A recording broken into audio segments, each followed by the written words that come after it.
To remind you that 60% of sales on Amazon come from independent sellers, here's John from Devil Dog Pet Company. We run our family business from Sterling Heights, Michigan, but we can reach customers all over the country thanks to Amazon. Good boy. Shop small business on Amazon. Coming at you live from Auto Trader, here's New Car Energy. There's searching inventory. You can make a budget for your wallet to help you succeed. It's smarter car shopping just for Find you. your next ride at autotrader.com, powered by Auto Intelligence. At Lowe's, this Veterans Day and every day, verified military members, veterans, and their spouses get automatic silver status in My Lowe's Rewards with free standard shipping, plus 10% off eligible purchases with no annual limit. It's one way we honor and give back to those who have served and still do. Learn more now at lowes.com/military. 10% discount can't be combined with another offer. Exclusions, terms, and conditions apply. Loyalty program subject to terms and conditions. Details at lowes.com/terms. Subject to change. And now, here's the question. Hola, bitches. Good day to you and yours. All right, depending on where you live, there's a set of nuisances or inconveniences very specific to it. For example, if you live in Florida, there's all kinds of weird and stupid things going on, but also there are alligators and crocodiles to deal with. And recently, a crocodile ate someone's pet dog. But apparently, this is not the first time that same crocodile has made a meal of someone's pet. And that is a very, very Florida issue. Meanwhile, in Japan, bear attacks, they've been on the rise. In fact, this year, they've already reached a record high for the annual death toll. Plus, another 100 people have been injured by the bears. In fact, it's gotten so bad that the Japanese army is being dispatched to deal with it. I think we know what that means. And in Thailand, they deal with monkeys who routinely beat up and bite and rob locals and tourists. But last year, 200 monkeys attacked a frickin' police station. They had to barricade themselves inside. But look, it's not just local wildlife that can be a nuisance, of course. Weather, traffic, your neighbors, maybe your house itself. A recent survey from Realtor.com, they found that 1 in 8 people believe that they live or have lived in a haunted house. Now, look, if I thought my house was haunted, I would move. But apparently, I'm in the minority. 85% of people said they would buy a haunted house. Suit yourself. But ghosts are a nuisance I'd rather not deal with. Besides, I've got other inconveniences to deal with, and so do you. And that's what today's question is all about. We got neighbors, we got weather, we got the local wildlife, or if you're like 1 in 8 Americans, ghost. Who the hell knows? But today, we want to know, what was the most annoying thing that you had to deal with in a place you lived? Be a part of the big show. Call 206-803-ROCK. Like the Men's Room on Facebook. Follow us on X and Instagram at Men's Room Live. Send your emails to the Men's Room at KISW.com. And now watch the show live on YouTube at KISW Rock. To remind you that 60% of sales on Amazon come from independent sellers, here's John from Devil Dog Pet Company. We run our family business from Sterling Heights, Michigan, but we can reach customers all over the country thanks to Amazon. Good boy. Shop small business on Amazon. Coming at you live from Auto Trader, here's New Car Energy. There's searching inventory. You can make a budget for your wallet to help you succeed. It's smarter car shopping just for you. Find your next ride at autotrader.com, powered by Auto Intelligence. At Lowe's, this Veterans Day and every day, verified military members, veterans, and their spouses get automatic silver status in My Lowe's Rewards with free standard shipping, plus 10% off eligible purchases with no annual limit. It's one way we honor and give back to those who have served and still do. Learn more now at lowes.com/military. 10% discount can't be combined with another offer. Exclusions, terms, and conditions apply. Loyalty program subject to terms and conditions. Details at lowes.com/terms. Subject to change. Is your business ready for what's next? Think about where you want to be in 3 years, 5 years, 10. Growth isn't about numbers. It's having the right specialist by your side. Moss Adams and Baker Tilly have joined forces to create a remarkable new organization. It's one advisory firm with resources, expertise, and vision built specifically to serve the middle market to help you get to what's next. Learn how Baker Tilly can help your business pursue its vision of success. Visit bakertilly.com/combo. This episode is brought to you by Progressive Insurance. Whether you love true crime or comedy, celebrity interviews or news, you call the shots on what's in your podcast queue. And guess what? Now you can call them on your auto insurance too with the Name Your Price tool from Progressive. It works just the way it sounds. You tell Progressive how much you want to pay for car insurance, and they'll show you coverage options that fit your budget. Get your quote today at Progressive.com to join the over 28 million drivers who trust Progressive. Progressive Casualty Insurance Company and Affiliates. Price and coverage match limited by state law. All patrols, away we go. Welcome to the 20th anniversary season, episode number 4,418. What a large and in charge program we have for you today. Guaranteed future repeat. The exciting return of Who Sucks Less. Oh, yeah. Coming up at 4:30. Steve, I don't know how you do it. You find people in the news doing messed up stuff. Normally it's pretty difficult, but thanks to our very own D-Ted Smith and his insistence that I think about the kids. Constantly. I very specifically... The trick-or-treaters? Is that what we're going with? You know what? No trick-or-treaters involved in these kid stories. But all involved kids and why some people just shouldn't be around. Well, hopefully they won't show up here because all the candy's gone. Oh, yeah. You know? It's amazing. Disappeared there within 5 minutes on the table. Because our co-worker stole it. Mm-hmm.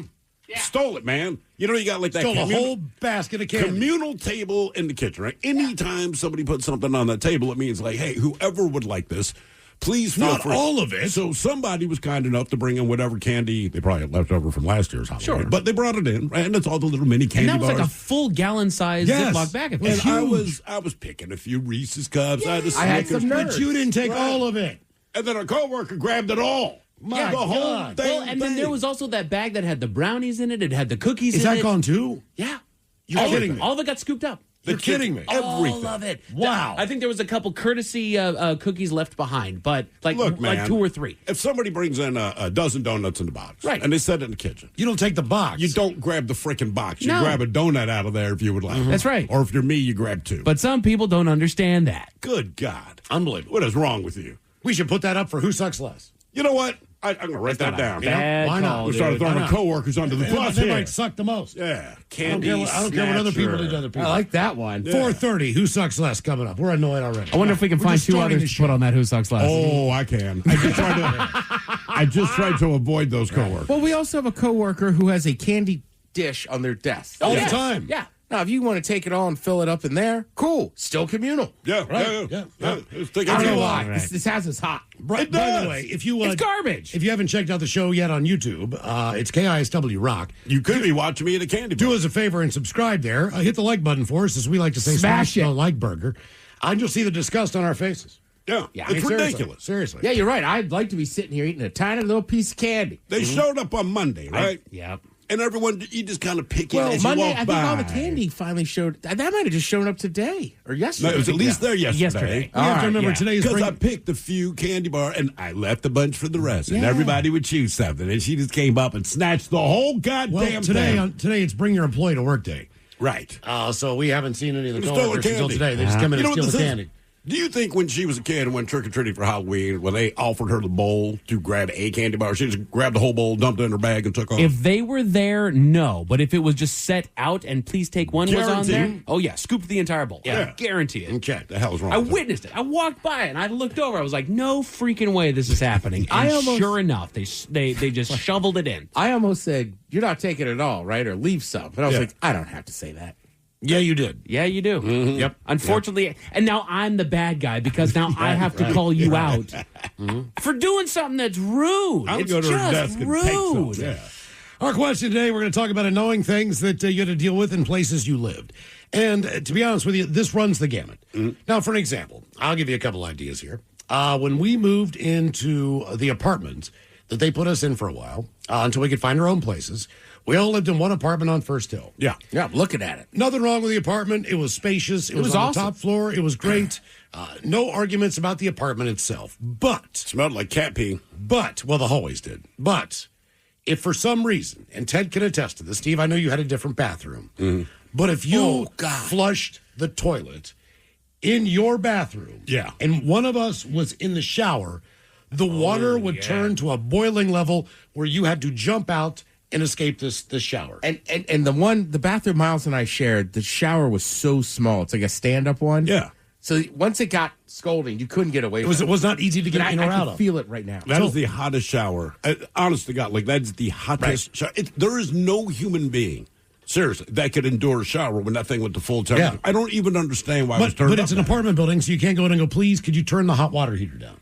Because the hot water heater is running a lot of that And building. it took us like a couple weeks to figure out, like, I'm going to shower. Nobody pee. Nobody flush the toilet. Nobody turn on the sink. Nothing. Right. Don't get a glass of water. Just let me get through this. So that's an annoying thing that you have to deal with. But also, like Ted said, the shower was super small, and the way the door worked, you couldn't even just jump out of it when it got out. Like, you had to make a maneuver to get out of the shower. So when the water got lava hot, even to get out, you had 5 good seconds of just being scalded. So eventually, this lease is going to run out, and my girlfriend and I at the time were looking for a place to live.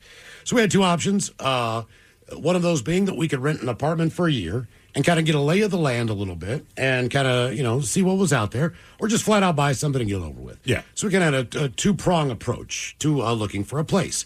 Now, one of the apartments that we looked at was over in Magnolia. Okay, it was on the east side of Magnolia, on the Inner Bay side, very close to where Ben's old apartment used to be. Yeah. But it was up on the hill. Yeah. Now, what you have to realize is there is a rail yard out in front of that. Correct. All right? Not just the tracks, but an entire parking area for railroad cars. Now, the girlfriend and I at the time, soon-to-be wife, we go and check out an apartment kind of up on that hill. By that Irish bar. What the hell's the name of that Irish bar? Milady's, yeah. Yeah, on that Dravis, a nasty-ass hill. And we go in and we check out the apartment, and we go out on the balcony. Now, the squeaking noise from the now, if it just been a train blowing through, I don't have a problem with the train. For some reason, living by trains doesn't bother me as far as the sound of them, their whistles, all that crap. Yeah. But when they're crawling at a snail's pace, and they're always slow there, it never moves fast. The wheels scream. I mean, I can't even describe the pitch of the screeching wheels. Yeah, and then they're locking those cars into place. That's the tough. And I'm standing out there on the balcony, and she looks at me and she's like, "I can't deal with this." And I'm like, "You know what, man? I don't think I could deal with this either." Because we were just there for no more than 15, 20 minutes, and you could hear it coming through the slider door. Right. The screech was so high-pitched that I'm like, look, man, there's things that can bother you. I don't think I can get used to this. No. I think it's just drive getting to Magnolia sucks. Up the frickin' wall. I did not realize that at the time. We eventually did get a place in Fremont. But during the process, we looked at quite a few places. And it was the thing about this apartment was the view looking at Queen Anne. And it's Seattle awesome. Was beautiful. It was beautiful. The apartment was spacious. Discovery Park's great. And you're wondering, why is this place vacant? And now you know. I think that was probably a part of the reason why. Oh, yeah. I know people live there now, but they tolerate it. I just don't think I could have at the time. So there are all kinds of things that can be annoying in places you live. Florida, I can't get out of my driveway. I can get out of my driveway. Look, it's just part of this light rail construction. I do not understand what's going on. It's been a nightmare for like 4 years, but just the way they've redirected the road, added the speed bumps, or putting in a traffic circle, which is the single worst idea I can think of. But even yet, here's the thing. So we have been unable to get in and out of our own driveway. That's a big part. That's annoying. And I'm like, look, man, we live here. I'm not asking for special treatment, but there's things like, I don't know, I go to work, the kids go to school, and it has just been a nightmare. So even taking an Uber home last night, the way they have reconfigured the block of my exit. Keep in mind, my exit has not been normal for 3 or 4 years now, but now it's at its worst. So I'm assuming the station's almost done.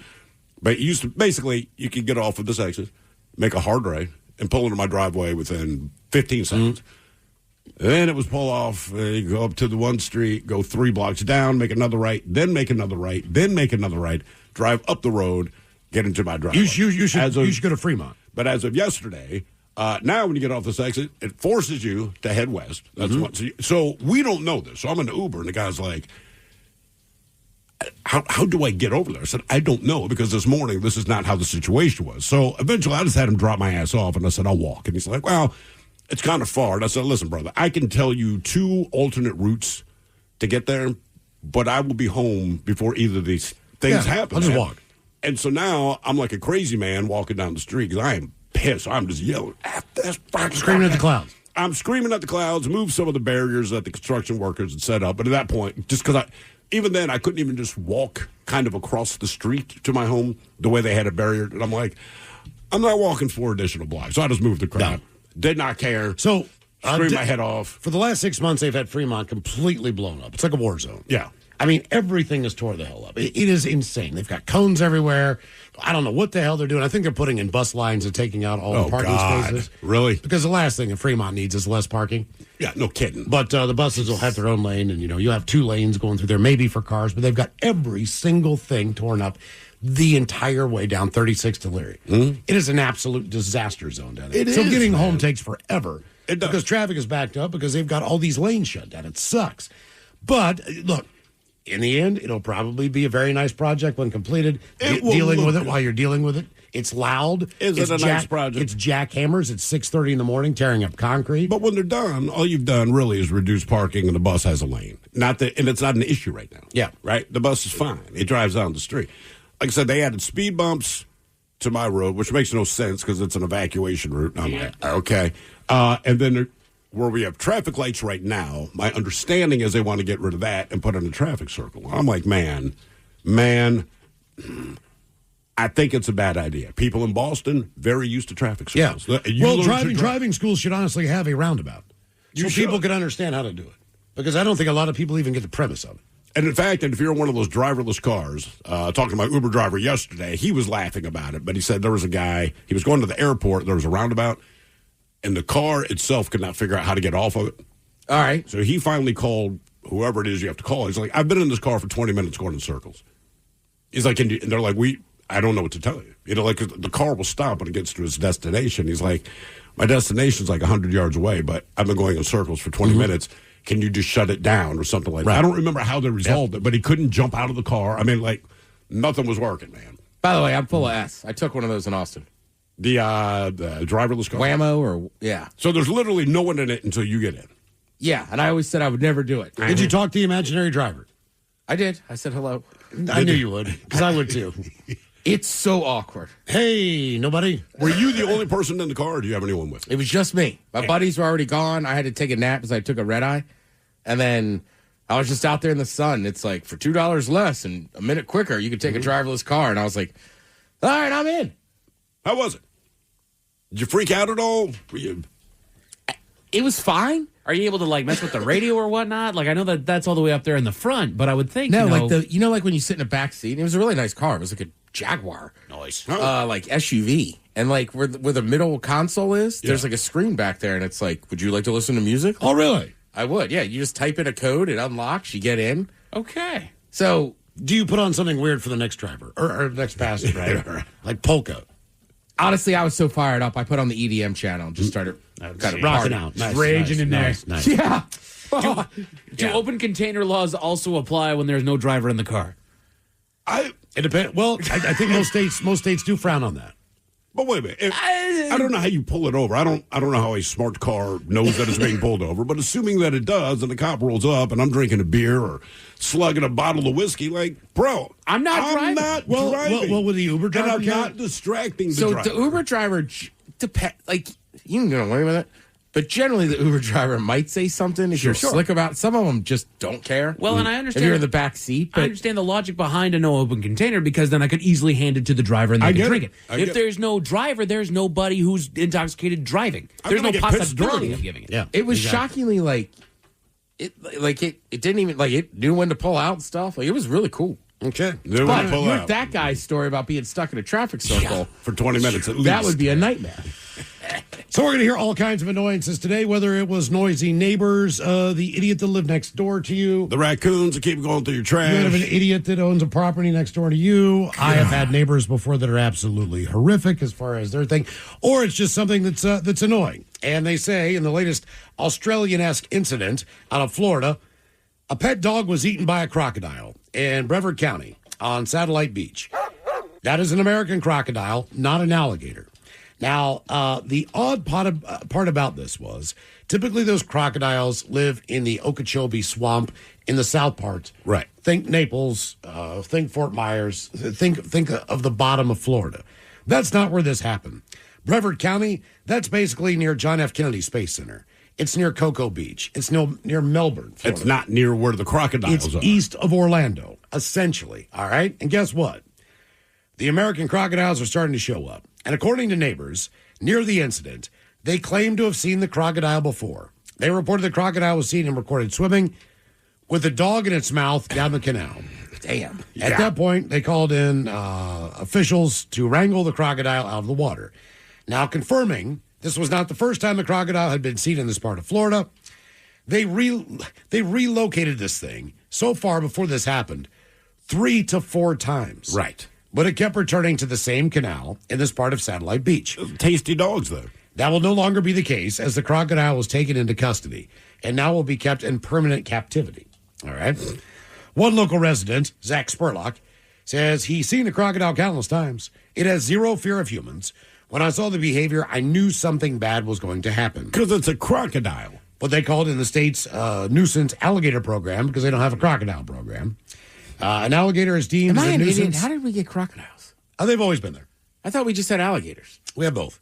We have the North American crocodile, and we have, which is the American crocodile. Right. Which is also in Central America. And Hey, South y'all. America. Yeah. Hey. Welcome to Florida. The ones in the South can speak Spanish or Portuguese, depending on where they're. Why do they say it has no fear of humans? Is there an alligator or crocodile that normally shows fear of people? I mean, I will just say, in my limited experience, it's a little bit obscene. It's not Well, like I I'm a believe- nature well, show. They go running away They sold from you. walking down neighborhoods. Like, it just doesn't care where it is. Because it's a crocodile. Well, I mean, gators, they live in Florida, so yeah, they're afraid of the people. That's Well, and they have a right to be. And that's one of the issues you might even have if you ever decided you wanted to move to Florida. No. I mean, I know for a fact. If you have a pool, which is about a 90% chance, if you own a home, right, pools are almost standard. But then you have to have the netting and you have to have the cage because you will end up with the crocodile. I told you in what your pool. happened. the gators and snakes are a pain. Yep. A few years back, probably 5 years ago, I get to my uncle's house. He lives in the northern part of Florida in the Panhandle, right? He's got a pool in his backyard. I get there, it's 85 degrees. I've been on a plane all goddamn day. I have swimming trunks in my suitcase. I am fired up. I get there, and I'm like, I'm going to take a shower, but I'm like, first, man, I'm going to get in that pool. So I run outside, put the swimming trunks, and jump right into the pool.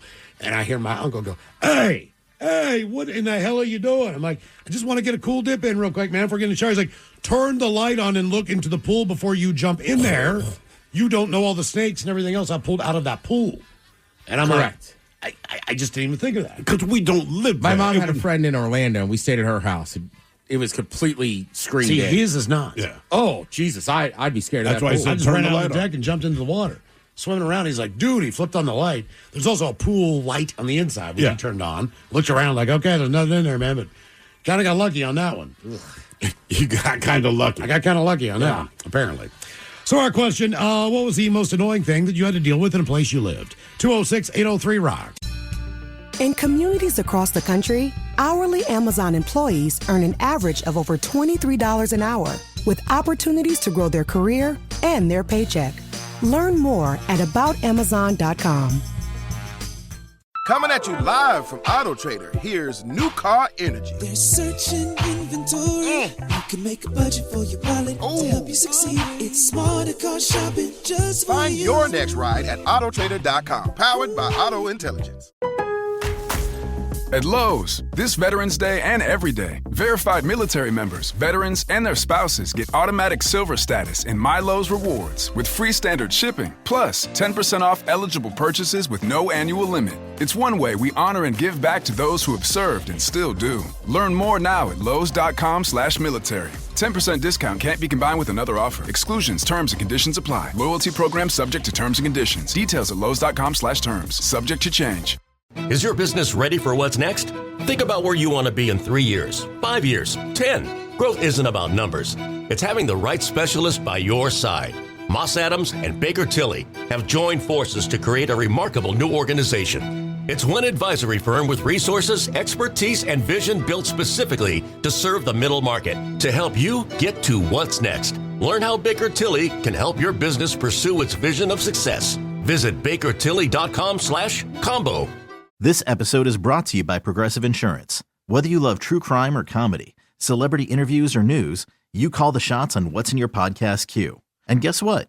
Now you can call them on your auto insurance too with the Name Your Price tool from Progressive. It works just the way it sounds. You tell Progressive how much you want to pay for car insurance, and they'll show you coverage options that fit your budget. Get your quote today at Progressive.com to join the over 28 million drivers who trust Progressive. Progressive Casualty Insurance Company and Affiliates. Price and coverage match limited by state law. What was the most annoying thing that you had to deal with in a place you lived? 206-803-ROCK. Hello, Ryan. Welcome to the men's room. Hola, gentlemen. Hola. All right, fellas. So I'm a transplant that used to live in Washington, still call Tacoma home, but I live in North Carolina now, and the absolute worst thing is watching sports at god-awful times. Oh, yeah. Okay. Look, man, coming from the East Coast, we didn't realize how much it sucked, right? It's just how it was. But once we got to the West Coast, and I'm like, NFL starts at 10 a.m., I never want that to change. So we went to Baltimore a couple of years ago for a Ravens game. It was a 1 o'clock game, and I was losing my mind. I could not believe that you have to wait that freaking long just to watch a football game. And that's the early game at 1. It sucks, dude. I mean, the bonus is there are sports on at night when you go to a bar. Yeah. But that's the only bonus. I'm with you. I would take the West Coast every day of the week. And like at first, I was like, I got to get up at 9 a.m. to watch a Maryland game. Like, nah, I don't care. Well, what if you want to watch, if you want to see UW play, man? That game starts at what, like 8, 9 o'clock there? Yeah, it is god-awful terrible. Trying to watch the Hens over here, too. And they had that late game going. I'm sitting here on the struggle bus trying to keep my eyes open. I kind of but I tell you that, man, I like the idea of going to a bar. It's got the NFL package and eating breakfast as I watch the 10 o'clock games. Just having that option. You know, by 11 o'clock, they've got the full menu. Well, and you can still do other when football's done, at least on, and you know this, dude, on the West Coast, you still got time to do crap. On the East Coast, basically, it takes you to bedtime. Or even, I always tell people, you can watch both sets of games and then take a nap. Yeah. Is there anything else weird about the Carolinas? Oh, I get all the hell for being a Seattle fan, but outside of that, okay. Not really. Oh, so this Sunday will suck for you as the game won't kick off till 8:15, 8:20 for you. Yeah. I bet you he knew that already. Terrible. Yeah. What about, how about the humidity or the bugs or any of that stuff? The bugs aren't so bad. The humidity I've gotten used to being in the military. So. Okay. Did you lose weight just sweating? Yes. Yeah. That's one thing I noticed about those areas, man. You just don't. You're not as hungry. You're not, because it's just too. You don't want to eat anything heavy. Yeah. Like pizza would be like, oh God, no. Like honestly, and the Carolinas, like if you need to lose 10 pounds, I'm like, stand outside. You don't have to run. You don't have to jog. You don't have to go to the gym. Just go get your mail. Where are you at in North Carolina? Fayetteville, right outside of Fort Bragg. Okay. Okay. And how long have you been there now? 9 years. You've been in Carolina for 9 years. Do you have a choice on where you go? Or do they say you got to go here? Within reason, yeah, you do. It depends on the job, depends on availability, all that stuff in between. All right. Well, with all the options that you have, what would be your number one pick? I'd go back to Europe. Oh. Okay. All right. Where were you at in Europe? Germany? I was in Italy for 4 years, Belgium for 2. I didn't even know we had people in Italy. And Italy. now you're in Carolina. What did you like more? Italy, absolutely. Okay. I can believe that, man. Yeah, Italy, that was a cool country to visit. What was the most annoying thing that you had to deal with in a place you lived? 206-803-ROCK. Ironically, I just Googled Fayetteville. The weather looks nice. What's going on there? It's like 65 and sunny. Sure. Well, you notice he didn't bitch about the weather. Yeah. I like that his biggest gripe is just how long it takes for sports to start. And NFL football and stuff, right, that starts at 8:15, again, 8:20. So you could watch that in a bar. But, some of the Pac-12 games, I've been on Cape Cod. Well, they're Big Ten now. When the Huskies were playing, a Friday night. And what time do they come on? Right, it wouldn't start till... Right, if it started 8 here, it's 10 there. I mean, I remember having to leave a bar. 11 o'clock there. We watched what game were we? Yeah, we were in the same scenario. I just kept looking at the clock. I think it was a Husky game, and it said to my wife, I'm like, this game is starting at 9, which is no big deal. But I'm like, if I'm on the East, it is already midnight. I have to commit to being, if I'm a Huskies fan, I'm a diehard. It's my alma mater, and now I live on the Cape. It's like, I'm going to be awake until 3 in the morning to watch this game. Well, one of the things I can't stand is look, Seattle's beautiful. No question about it. We are just so far north. I mean, probably the highest point, in the United States as far as how far we are toward the North Pole. So most places when the time switches, it doesn't get dark there at 4. Right. If you go down the west, if you go into California, it's 5:15, 5:30. Sure. It's still ridiculous. It's just not as annoying. On Monday, I'm going to be sitting here going, oh, my God, I'm getting tired. Yeah, I mean, that's the thing. Everything just kind of slows down. Dark. What was the most annoying thing that you had to deal with in a place you lived? 206-803-ROCK. Hello, Chris. Welcome to the men's room. Hola, gentlemen. Hola. most annoying thing that happened to me, the place I lived, a couple years ago, I had a neighbor, and this is housing development where the house, my yard butts up right next to their house. Yeah. My wife and I used to have parties a couple times a month. One time we're out there having a party with friends out in the backyard, and all of a sudden we start hearing banging going on, and we're like, what the heck is that? Where's that coming from? And it's getting louder, and it's getting faster. We're like, and then we found out that it's coming from the neighbor's wall. We're like, whoa, are you serious? And then we start hearing the moaning going on. So obviously paper-thin walls in their house. Yeah. And we're like, okay, well, all right. It kind of disrupted the party and everything else because everybody's like, oh, my God, they're going at it. He's going to toe. And so, well, it keeps getting more frequent. And every time we had a party, it would happen to the point where we couldn't really have parties anymore because we think they were starting to do it on purpose. All right. I was going to say, so if you never heard it any other time other than that? No. Only when we had people over and either we were getting too loud for them, so they wanted to respond or whatever. Did you ever talk to them just casually? It was kind of that awkward thing because, I mean, we were close neighbors and we got along with them great. We had dinner with them. They'd have dinner with us. But kind of that weird thing of like, hey, when we have a party, are you two going at it on purpose because we're too loud? It just never got brought up. Or maybe it's just their kink. They like that people can hear them. Yeah. Well, and the fact that their bed was against the wall because I can imagine what the drywall looked like. Well, yeah. I hope they weren't enjoying themselves. Well, I would think so. What was the most annoying thing that you had to deal with in a place you lived? 206-803-ROCK. You know, in Madison Park, there's that old army barracks that they turn into apartments. So I was dating a girl, and she lived in one of those. Those walls were so thin. I remember her neighbor banging on the wall and stuff. We were like watching a comedy, but it was like 7 o'clock. Really? Yeah, I was like, Jesus, dude, that's insane. Would you stop throwing parties because your neighbors are having loud sex? No. Yeah, I would not. No, I'd be like, look, they do it all the time. Every time I have a party, they like to have sex. I'd be like, good for them. If I'm getting them laid for whatever reason, like, okay. I should have asked them. Why didn't you just invite them to the party? Yeah. I was going to say that's a quick and easy way. Just like, hey. Or take them over a couple hot dogs. Well, it sounds like they already know each other. They had dinner together. Yeah. They would talk to each other, but they would just get down and dirty every time you throw a party. That's a weird, weird thing. Hello, Adam. Welcome to the men's room. Hola, bichola. Hola. So I've got multiple ones, but aside from my annoying neighbors now that play their EDM music and I'm in an apartment, they play it all evening long. When I lived in Gold Bar, I had a neighbor that would come over, drink beer, cool guy and everything, and ask me to help him do stuff. And so I would go help him do things, shovel his driveway, put gravel in his driveway. Then anytime I barely asked him to help me do anything, but if I did or he offered to do something, he wanted money. What? Damn. Constantly. But you could help him. Did he ever even offer you money? I would help him shovel new gravel into his driveway, and I'd get a couple beers. And if I was out putting gravel in my driveway, he'd come over and go, oh, you want a hand? And I go, yeah, okay, sure. And then he'd be like, okay, I'll do it for $40. So I hope you stopped helping this guy.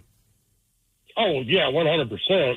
Yeah, I would not. Did you think that he maybe got caught on to what was going on?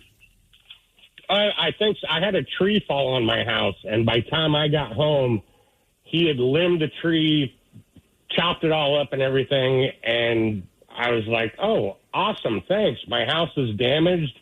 You took it off my roof. I really appreciate it. $150. Are you serious? And I didn't ask him to do it. He just did it, and then when I got home, he charged me for it. Did he have a job? He was excavator operator, and he shattered his leg, and so he was disabled and didn't. Well, he was on, but he can live a tree. He was on disability. Exactly. I mean, what would have happened if you didn't give him the $150? Like, what do you reconstruct the tree and put it back on the house? Probably nothing would have happened. He just would have stopped talking to me, which would probably have been a good idea. Yeah, sounds like it. How late do your neighbors now play the EDM music? They were going the other night, and I went to bed I'm in an apartment now, so I went to bed at 9 o'clock, and I went in the bedroom, and all you could hear is, and I eventually fell asleep. I beat on the wall a couple times. Didn't do nothing. No, they probably couldn't even hear it. They probably thought it was part of the beat. Yeah, I was going to say, they probably didn't even hear Don't bang on the wall with the same exact tempo as the song. Wait, you want to trade apartments with them, not that? No, I was just, you know what I mean? Like, to me, like, I'll play music loud, but, like, 10 o'clock is, like, quiet hours. Sure, and that's fair. And I know kind of the level I can take it to with my neighbors. Yeah.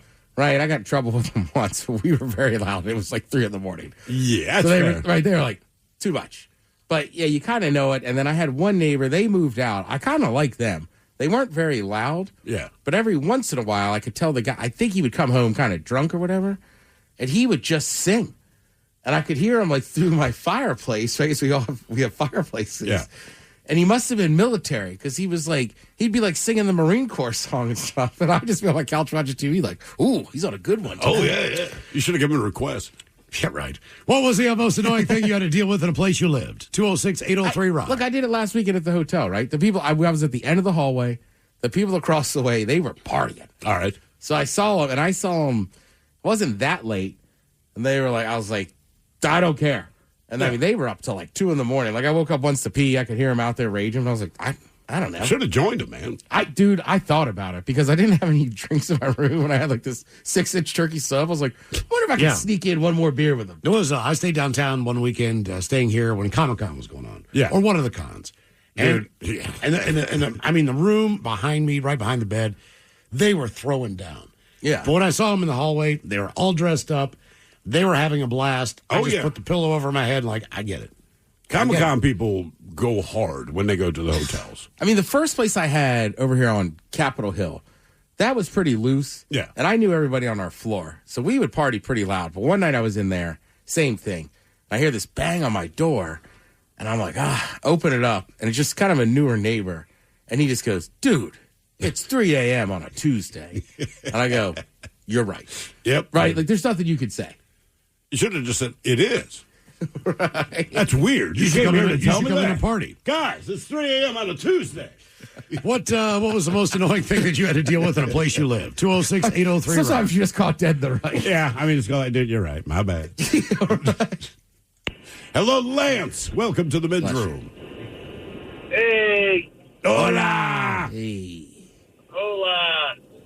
So, yeah, I like the idea. My dad used to do the same thing. He'd have 4th of July parties. He'd just invite the neighbors, right? So they couldn't complain. They couldn't complain about it. But apartments, at my age, I would not be able to do it. There's no way. I'd be in prison. People are so inconsiderate, and they're just rude nowadays. Now, I could not live in an apartment ever again. The last time I lived in an apartment, I worked nights, and their kids used to just slam the sliding door left and right all day long. Oh, no, brutal. No. Apartments, no go. Lance could not do that. All right, that's fair, man. Copy, Lance. Yeah. Well, look, man, growing up, my buddy played drums. He did not live close to me, but his neighbor, the woman next door, I mean, she would just stare us down. And it wasn't she was staring us down. Pat said she always just stared him down because he was constantly practicing. He was in 2 bands. Yep. He was in the band at school, the marching band. He was just constantly playing his drums. We all used to work with somebody who was learning to play the bass. Yes. Right? And he told us, like, his neighbors don't like it. And I remember Throw kind of looked at him like, are you plugged into the amp? And he's like, well, yeah. I was like, brother, you don't know how to play. So part of nobody wants to hear loud music Can't anyway. You just plug into your headphones? You could do that. But again, I don't want to listen to someone play trumpet, right? But I certainly don't want to listen to someone who's learning to play trumpet. So it's not just that your bass is bleeding through. I'm like, by your own admission, you don't know what you're doing. So you're just sending these low frequencies. There is no beat. There is no melody. There is no song. It's just this horrible noise. And I'm like, bro, I'd play bass and I'd beat you with your bass if I had to listen to you learn. My buddy Paul, when we practiced, he played drums.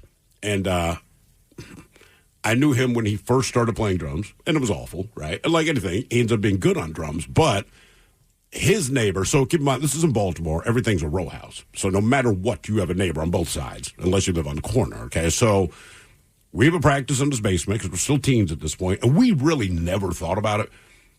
And then there's a real estate agent who we kind of knew, and he came by one day and said, can you guys do me a favor? Just don't practice today or practice later. We're like, yeah, cool. So he ended up selling his house to this family. It's 3 of them. Again, we're not really tracking with this because we're teens, so we're just focused on our stuff. And that next weekend, man, we start practicing. And, I mean, this lady, she hated us. She lost her freaking mind.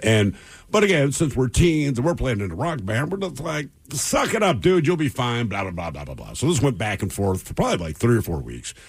Finally, like, this agreement was reached where we would practice for like 3 hours, but at a specific time. So like on Saturday from 1 to 4, we're going to practice, and these people would never be home. We would see them leave, and it got very cordial at that point because they knew like, all right, we're leaving the house because we don't want to hear this, but we figured out our happy medium. But one of the things that she told us, she had written us a note, and she's bitching about it, whatever. But she said, I don't know why you guys have to be so loud because at that point you're performing for yourself.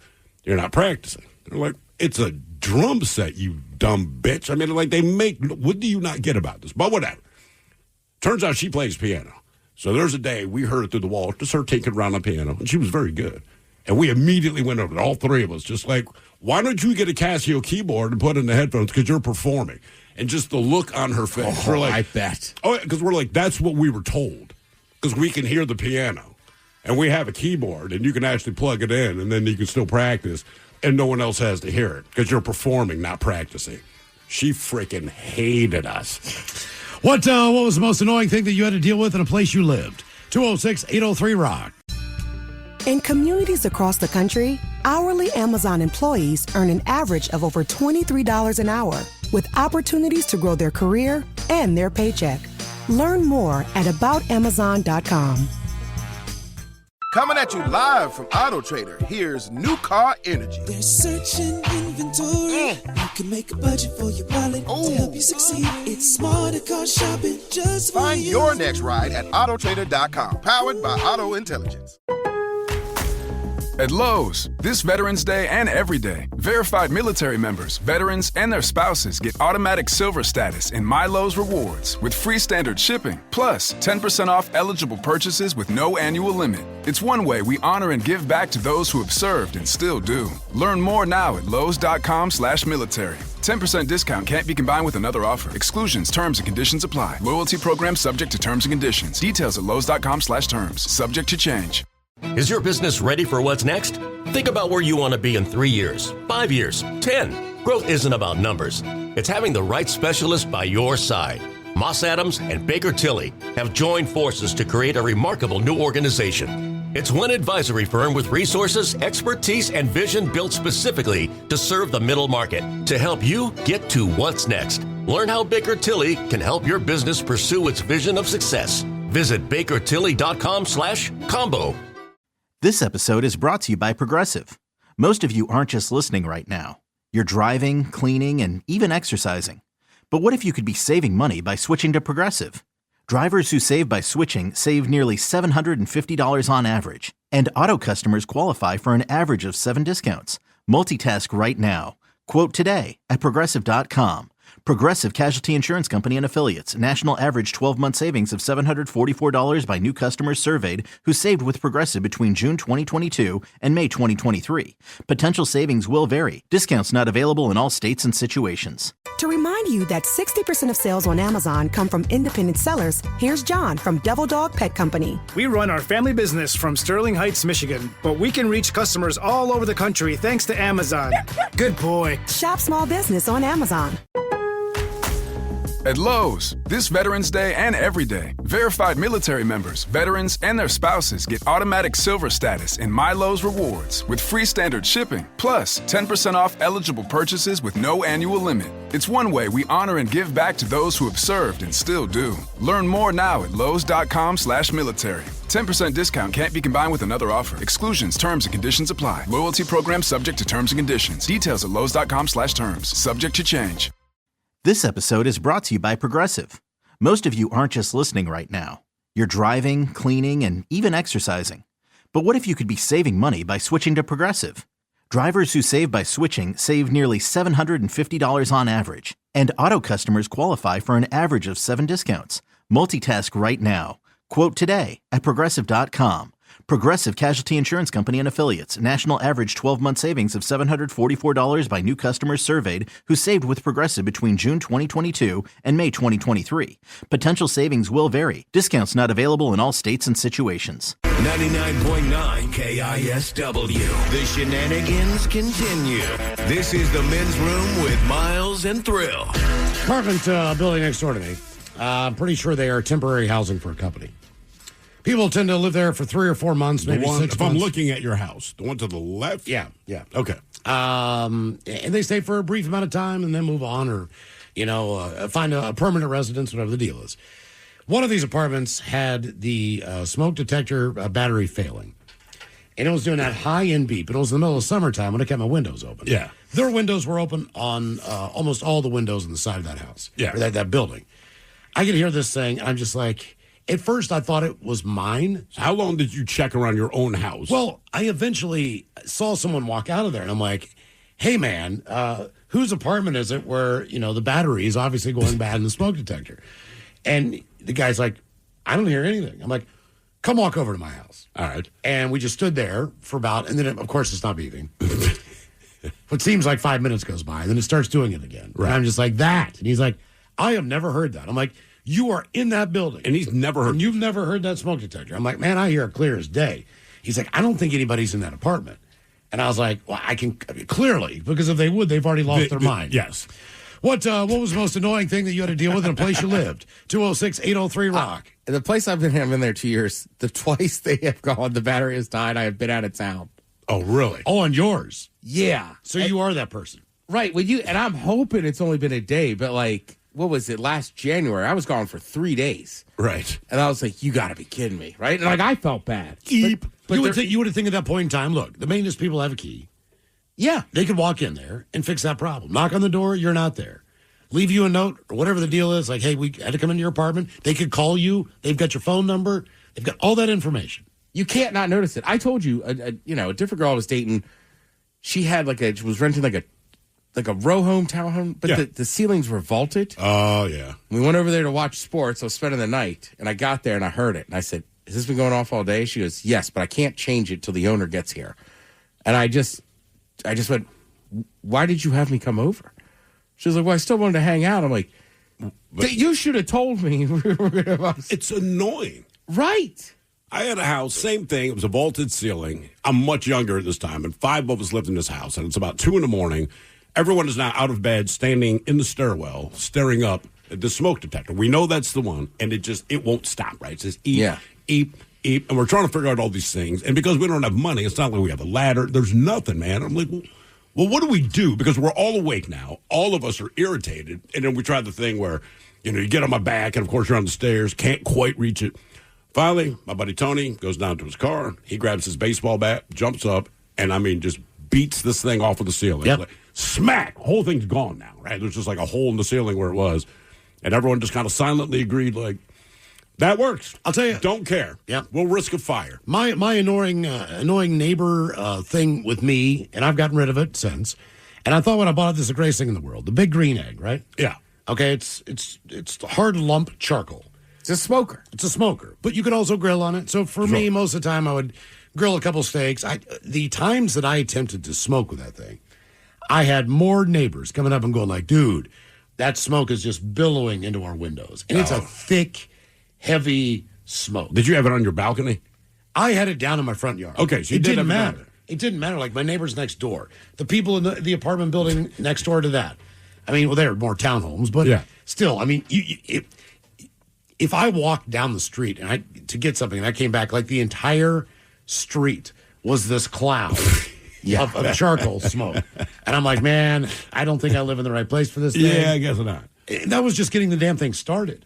I didn't even begin the smoking process yet. That was just the hour it took to get the coals going. I mean, that's the issue with smokers, right? Most places will let you have a gas grill. Sure. Whatever. A lot of places you can't have charcoal, but yeah, it's always like no smokers, just it's that much. Even like a pellet smoker, it's still smoking the whole time. Oh, yeah.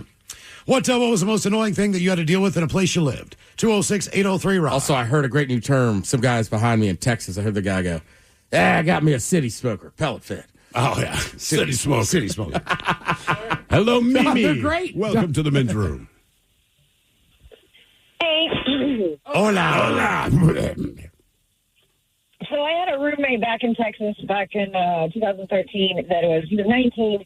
He was very hairy, and he walked to and from school and work, and he smelled so rancid, and he only bathed like once or twice a week, and he had this dog that was way too big for an apartment that would eat everything in the apartment, so he was required to keep the dog in his room. And so he would keep the dog in his room, except for when he was showering, then he would bathe with the dog, but he would let the dog, excrete in his room, in the kennel thing. And then between him and his room, the apartment would just, I had to block off the air above his door and below his door, and then his vent in his room, so that the rest of the apartment didn't have circulation because it smelled so rancid. How did you end up with this dude as a roommate?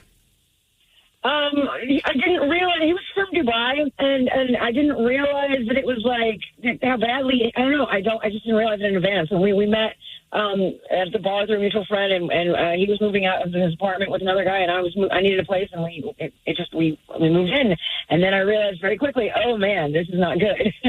So you didn't shower every day? No, he showered twice a week, and when he showered with the dog, and he made a huge mess and would just leave it.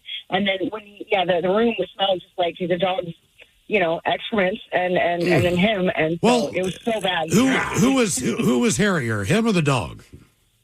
That's a sad toss-up, man. I okay, all right. It was so awful. I just tell my friends, hold your breath and run down the hall to my room because it was just past his door. It was terrible. I don't understand people, and I've known a few people in my life where they just let the dog poop inside.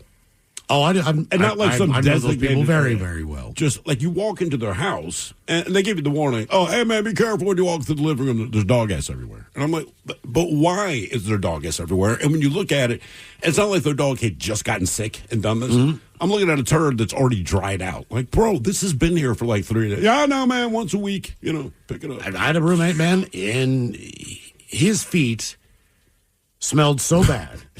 He never wore shoes or socks in the house. All right. Because he was trying to air everything out. Oh. But man, if you open the door to his bedroom, it smelled exactly like his rancid feet in his shoes. God. It was almost like his shoes were always wet. It's almost like he was 13. Right. I don't know what the deal was, but I mean, it was pungent. It was overwhelming. And 3 or 4 pairs of shoes, they all smelled the same. Did you guys have to keep it outside or something? And he had all this weird crap on his feet, it looked like fungus stuff, and just is he re-wearing socks? I don't know. Matt just had workout shoes. I get, right? He was not working out. I guarantee that. He was walking to class and walking home. That was the extent of it. I'll tell you, one of the thicker smells I got, I think it was 2 years ago. Some would have been 11, 12, whatever, and. But he and 2 of his buddies, they're going to sleep in the tent outside in the yard, right? Because that's what kids like to do. We're like, cool, no big deal. They're out there. They behave themselves. The next morning, my wife has made everyone breakfast. She's like, hey, let the boys know. Man, when I unzip that tent, you would think that they played 15 football games in there. It's just BO and feet and fart, but it's just trapped in this tent. So as soon as I unzipped it to poke my head in, I'm like, Jesus Christ, guys. How did you even sleep through that? Well, that's what I asked. I'm like, can you guys smell yourselves? They're like, do we smell what? I'm like, you. This is the smell of you 3 together. My God, man. What was the most annoying thing that you had to deal with in a place you lived? 206-803-ROCK. Yeah, teenagers are tough, dude. So far, I've been pretty lucky. And I remember my brother going through it. I definitely went through it. It was just awful. I remember going through it. My son told me a couple of weeks ago. He's like, Dad, I'm like, what's up, man? He's like, I do not like puberty. So, well, there's not much about it to like, but here's the news. Yeah. Now that it started, there ain't nothing you can do about it. Become friends with powder. Yes, he's actually very diligent about keeping himself clean and not smelling bad. And I appreciate that deeply. Yeah. Hello, Josh. Welcome to the men's room. Hola. Hola. Yo, so I used to live in Arkansas, and I was a budding musician myself, and I had been playing bass for like 10 years. My and man. It was really, and I was starting to use effects, and I happened to be so lucky to live right above the landlords of the apartment complex, and it was an old Scottish couple, and like about every 2 or 3 days, I'd get a knock on the door. Why are you being so loud again? And then one time I had a friend over, and he was playing with me. And there's a knock on the door. They were both standing outside, and they both said, "There are two of you." And it was it was like a movie. How many times do you think they paid you a visit? I think probably at least 9. Wow. And did they ever threaten to kick you out, or did they just ask, "Why you being so loud?" Yeah, 3 times before they finally did. They told me that, but I couldn't turn it down. It was on 0.2. Like, you know what I mean? It's a bass. Yeah, there's a point where it looks like you can turn it down more, but as soon as you touch that button, it's gone, right? Yeah. That is a problem, man. What, are you from Arkansas originally, or did you volunteer to go there? I'm originally from West Virginia, actually. Fairmont, West Virginia. Oh, God. Which is worse to you, West Virginia or Arkansas? Because honestly, I'd moved to West Virginia before I moved to Arkansas. The answer is yes. Okay. Okay. I think Yan's Hot Dogs closed down, man. I didn't hear that. I'm sorry. I said, I think Yan's Hot Dogs in Fairmont closed down. Man, it did. I was actually just back there. I had some family issues. I was back there, and I went to go to Yan's Hot Dogs, and I showed up to a closed building, and I was sorely depressed. Yeah, what makes Yan's Hot Dogs special? The chili. Oh, really? Yeah. Okay. The chili, yeah. It's made of dog food. Yeah, it's fantastic. I mean, the secret is the Alpo. But it was like famous. People drive for miles to go to that place. Really? It's one dude in a window. Oh, seriously? It's like that's when he makes X amount of dogs a day, and when it sells out, well, not anymore, but it used to be when it would sell out, like he's done. Peace, yeah, like I'm out. Door's closed, like a barbecue place. But it's freaking hot dogs. Like you can't make more hot dogs. Was the chili as questionable as he's saying? I'm sure it was no, good. It was great. It was basically soup kitchen hot dog chili. Kitchen, no beans. Perfect. Meat. The one thing about Yan's was this is kind of crazy. You guys have seen a big, like a pepperoni stick before it's cut into slices? Yeah. Hanging from the ceiling and all that crap. One of his techniques was he would butterfly that pepperoni stick down the middle. Okay. And he would use that as the stir in the beef chili. Oh, nice. So all of the pepperoni grease would go into the chili, which gave it a pork grease flavor on a meat chili. I'm in. It was freaking unbelievable. I mean, man, you'd look at that pot, and there's an inch of grease on top. It looked like, he poured like a bottle of red wine on top of it. You just stir it with that big pepperoni stick. You ever heard about Martinsville, the NASCAR track? Yeah. It's a little short oval. It's supposed to be super famous for the chili dog. Huh. Same thing. Like, that's what you do. You go to Martinsville, you got to get this chili dog. Now I'm in the mood for chili dogs, man.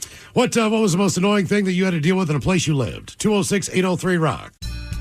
In communities across the country, hourly Amazon employees earn an average of over $23 an hour, with opportunities to grow their career and their paycheck.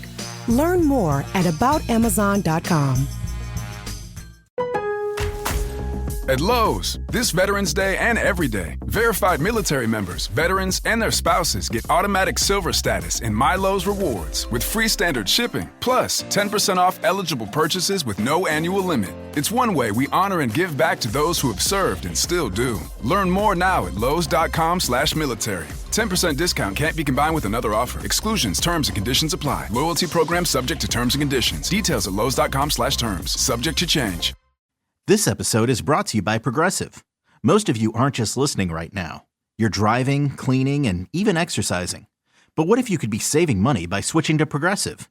Drivers who save by switching save nearly $750 on average. And auto customers qualify for an average of 7 discounts. Multitask right now. Quote today at Progressive.com. Progressive Casualty Insurance Company and Affiliates. National average 12-month savings of $744 by new customers surveyed who saved with Progressive between June 2022 and May 2023. Potential savings will vary. Discounts not available in all states and situations. Coming at you live from Auto Trader, here's New Car Energy. They're searching inventory. You can make a budget for your wallet to help you succeed. It's smarter car shopping just for Find you. your next ride at autotrader.com, powered by Auto Intelligence. Is your business ready for what's next? Think about where you want to be in 3 years, 5 years, 10. Growth isn't about numbers. It's having the right specialist by your side. Moss Adams and Baker Tilly have joined forces to create a remarkable new organization. It's one advisory firm with resources, expertise, and vision built specifically to serve the middle market to help you get to what's next. Learn how Baker Tilly can help your business pursue its vision of success. Visit bakertilly.com/combo. Hello, Julian. Welcome to the men's room. Hola. Hola. So this would have been a couple of years ago. I was living in Bellingham. I was dating a girl going to school at the time, and we had just moved into an apartment in a pretty quiet part of town. And our next door neighbor was the most annoying part about where we lived because she would constantly knock on her. She was an old lady, like an elderly old lady, and would constantly knock on our door with just random antics. One day, the most annoying stick-out story is one day I hear a knock at my door playing video games, and I'm like thinking, it was very faint. But I was like, it's a knock, so I go open the door, and she's laying on the ground in front of my front door. And I'm like, well, we lived on the second floor. I was worried she's going to fall down the stairs. I'm like, what the hell? Excuse me, what's going on here? And she was belligerently drunk. Her boyfriend had just broken up with her because he had inherited a lot of money and said, screw you, I'm out of here. And so she had relapsed on alcohol and I guess had fallen or something like that. I had to pick her up, get her back in her apartment, call her daughter who didn't live in town, called 911. The fire department comes and they're basically like, well, she's not, like, we can't take her because she's telling us she doesn't want to go. We put her to bed. She's sleeping, she's laying down now. That's about all we can do. And then they left. And, then the next morning I get a text from her or a text followed by a knock at my door with a note and some, like, cookies she had pulled out of her cabinet that were really like old and expired and was like apologizing for being so drunk that she had to knock on my door the day before. And that made that house a complete nightmare, to be honest. You said you had to deal with her almost every day? Not every day. I mean, she would talk to us multiple times a week. I'd say the amount of times I had to deal with her being that drunk like that at least 5 times in the course that I lived there. So that's a lot, which was a year. Yeah, in a year. And it mostly did have to do with her boyfriend coming and going. That happened like 3 times. But you said she was an old lady? Yeah, she was in like probably like her late 60s, early 70s.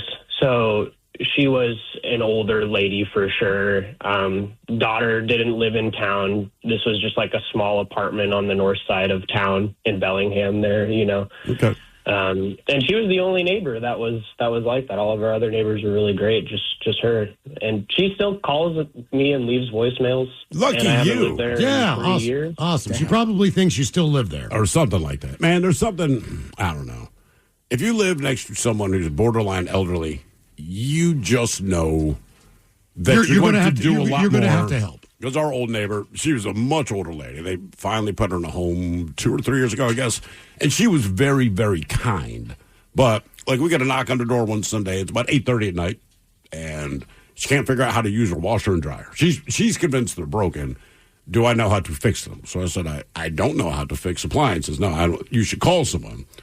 She kind of asked her, can you just take a look at it? And basically, she just didn't know what she was doing. There was absolutely nothing wrong with the washer and dryer, but it's like 40 minutes.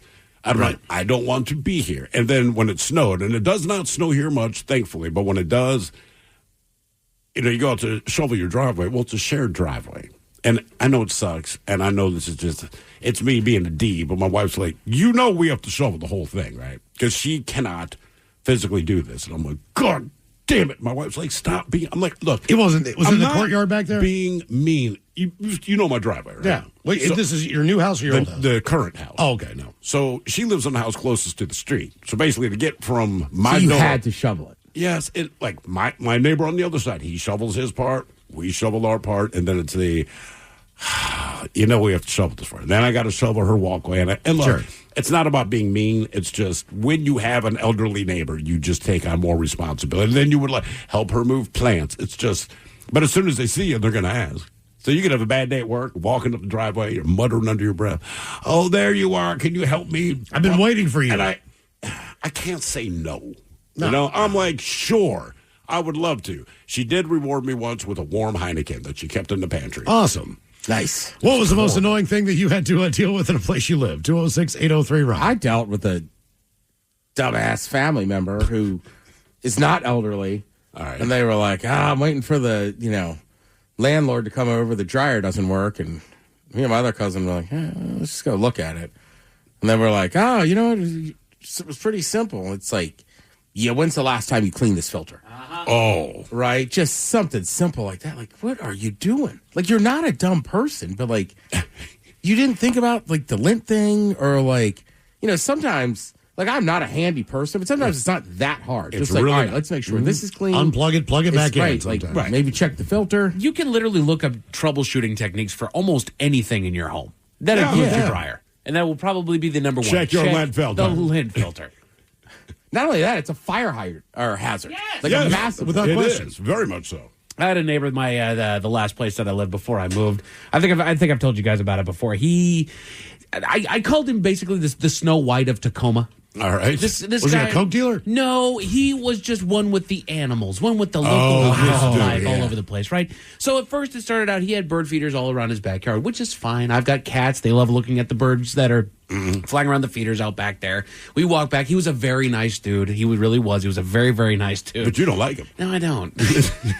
Because later on, all of a sudden now there's raccoons running around the back of my yard. Right. I'm like, oh, okay. They are attracted to bird feeders. They will go into places that they're not supposed to be, and they ended up in the trees that were in his yard that overstretched into my place and whatnot. So it's like, all right, that makes sense. Until I realized that he was actually going out later on at night. I don't remember if I came home late at night. I don't remember if I just was walking by the window at the right time. But all of a sudden, his back porch light came on. I saw him walk out. And literally, 2 raccoons came running out of the bushes up to him. I have never seen raccoons in my life approach humans. Right. They ran after this dude, and he goes back with just loaves of bread, and he's just starting to toss it back there for the raccoons. I'm like, he's feeding the doggone raccoons out here. But the kicker is that the raccoons are fine. They're kind of weird. I freaked out just because, oh my God, raccoon, right? Whatever. The problem is that raccoons wasn't the only thing he was attracting. He also brought in a doggone skunk. And where did that skunk go? It took shelter underneath my shed. And so I'd let my dog out in the safe confines of my backyard, and he would say, hey, look, skunk buddy. And he'd run up to it, and he got sprayed twice within 2 months. Because this guy keeps feeding. Because Snow White out here just has to be one with the animals. It's like. Did you say anything? No. Like, hey, man, my dog got sprayed by the skunk that you basically have invited to live in my yard. I think I did mention that a skunk had sprayed my dog. He's like, oh, no, that's awful. That's what the smell is. Like, yeah, it is. Maybe it's because you're feeding animals. By the way, you still have $200 left to pay on your Pet Solutions account. What was the most annoying thing that you had to deal with in a place you live? 206-803. To remind you that 60% of sales on Amazon come from independent sellers, here's John from Devil Dog Pet Company. We run our family business from Sterling Heights, Michigan, but we can reach customers all over the country thanks to Amazon. Good boy. Shop small business on Amazon. At Lowe's, this Veterans Day and every day, verified military members, veterans, and their spouses get automatic silver status in My Lowe's Rewards with free standard shipping, plus 10% off eligible purchases with no annual limit. It's one way we honor and give back to those who have served and still do. Learn more now at lowes.com/military. 10% discount can't be combined with another offer. Exclusions, terms, and conditions apply. Loyalty program subject to terms and conditions. Details at lowes.com/terms. Subject to change. This episode is brought to you by Progressive Insurance. What if comparing car insurance rates was as easy as putting on your favorite podcast? With Progressive, it is. Just visit the Progressive website to quote with all the coverages you want. you'll see Progressive's direct rate, then their tool will provide options from other companies so you can compare. All you need to do is choose the rate and coverage you like. Quote today at Progressive.com to join the over 28 million drivers who trust Progressive. Progressive Casualty Insurance Company and Affiliates. Comparison rates not available in all states or situations. Prices vary based on how you buy. Coming at you live from Auto Trader, here's New Car Energy. There's searching inventory. You can make a budget for your wallet to help you succeed. It's smarter car shopping just for Find you. your next ride at autotrader.com, powered by Auto Intelligence. Is your business ready for what's next? Think about where you want to be in 3 years, 5 years, 10. Growth isn't about numbers. It's having the right specialist by your side. Moss Adams and Baker Tilly have joined forces to create a remarkable new organization. It's one advisory firm with resources, expertise, and vision built specifically to serve the middle market to help you get to what's next. Learn how Baker Tilly can help your business pursue its vision of success. Visit bakertilly.com/combo. Rock. Always live on the free Odyssey app. Text the guys at 206-803-ROCK from the Pinky's Plumbing Studio. You're in the men's room. By the way, unwrapped tickets as low as $55 for the Unwrapped Acoustic Holiday Show December 12th. Yeah. At Angel of the Winds Arena in Everett. Now, look, if you want to get down close, I believe there's still a few tickets left. But you can still get in for as low as $55 now. That's a deal, man. And that's a hell of a lineup. Brent Smith and Zach Myers of Shinedown, The Pretty Reckless, Daughtry, Hollywood Undead, and Mammoth. By the way, as far as the Pretty Reckless, Taylor Monson, she has been rehearsing with Soundgarden to get ready for their induction into the Rock and Roll Hall of Fame. Part of me would say congratulations to her. The other part of me feels bad because you're trying to nail Chris Cornell. Right. That's a tall order, but she can do it. Well, if anybody can do it, she's done it before. She did it at that tribute show down at Showbox when they reunited. Did she? Was she the one to sing for that? I believe she was one of them. Okay. What's the name of the guy like they're my local dude from Outshined? Because it sucks because he's not known on a national level, all right? But as far as anyone that can nail Chris Cornell, he's the one guy that I've ever heard in my life that note for note, with as much power, nails Chris Cornell. And I cannot remember his name. No, it's Kevin. Is it Kevin? It is Kevin from Outshine, local band. Seriously, man, like this guy's pipes, it is unreal. Yeah, and because he did the show for us down in Muckleshoot. Yeah, it was a show Muckleshoot. And actually, the first time I heard him sing, it's kind of funny. Kevin Hoffman. Okay, Kevin Didn't Hoffman. we have him out at the 20th? We had him at the 20th as well. But the first time I heard him sing, we were doing a gig, Poor Decisions in Ballard, and like a typical new original thing, kind of a free for all. And they're like, "Yeah, hey man, we're gonna do Call Me a Dog," and I'm like, "Well, it's cool, but like." Who's going to sing that? And Castle kept reassuring me, I got a guy. I'm like, to sing Call Me a Dog. And he's like, yeah. I'm like, okay. So I hadn't met this guy before. He rolls up on stage. I could not believe how good he sounded. That's awesome. Yeah, it was spectacular. Tickets to Unwrapped and Acoustic Holiday on sale now. KISW.com has all the details. Okay, as far as our question about annoying things you had to deal with in a place you lived, a few headlines that inspired today's question. Oh, yeah. Japan is deploying its army to address unprecedented spikes in bear attacks. The army. Yeah. Believe it or not, Japan has 60,000 bears. Don't you feel like we should have known that somehow? They have 44,000 black bears and approximately 12,000 of the brown variety. Believe it or not. Didn't touch it. Well, it's still brown. I feel like it would still be like.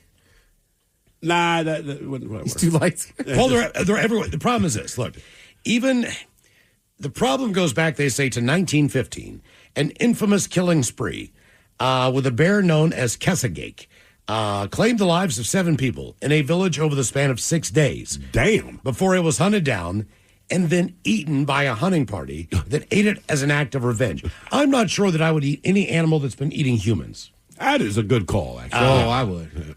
But either way, I got to stop saying that stuff way too quick. That was real quick. So it's been more than a century since that string of attacks had transpired. And while the country has not seen a similar incident unfold, it has set a dubious new record since the fiscal year kicked off in April to a spate of attacks that have led to the deaths of 11 people. More than 100 others have been injured to various degrees by bears. All right? So that's going on in Japan. They're deploying the army. Mm-hmm.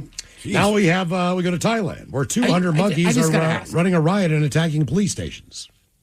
Is it like a green light? Like You could just shoot the bears? Why else do you think they would have? Well, I don't think you need to say that part actually, out loud, but what are they going to do? They're not bear wranglers. All right. Okay. According to the New York Times, they're concerned to the point where they've asked the Ministry of Defense to send Army officers to the area to address the bears that get increasingly aggressive. They'll primarily be tasked with setting up traps to capture the bears, and hunters in the area will be called upon to exterminate the animals if they end up being caged. But it does not appear to permit extermination.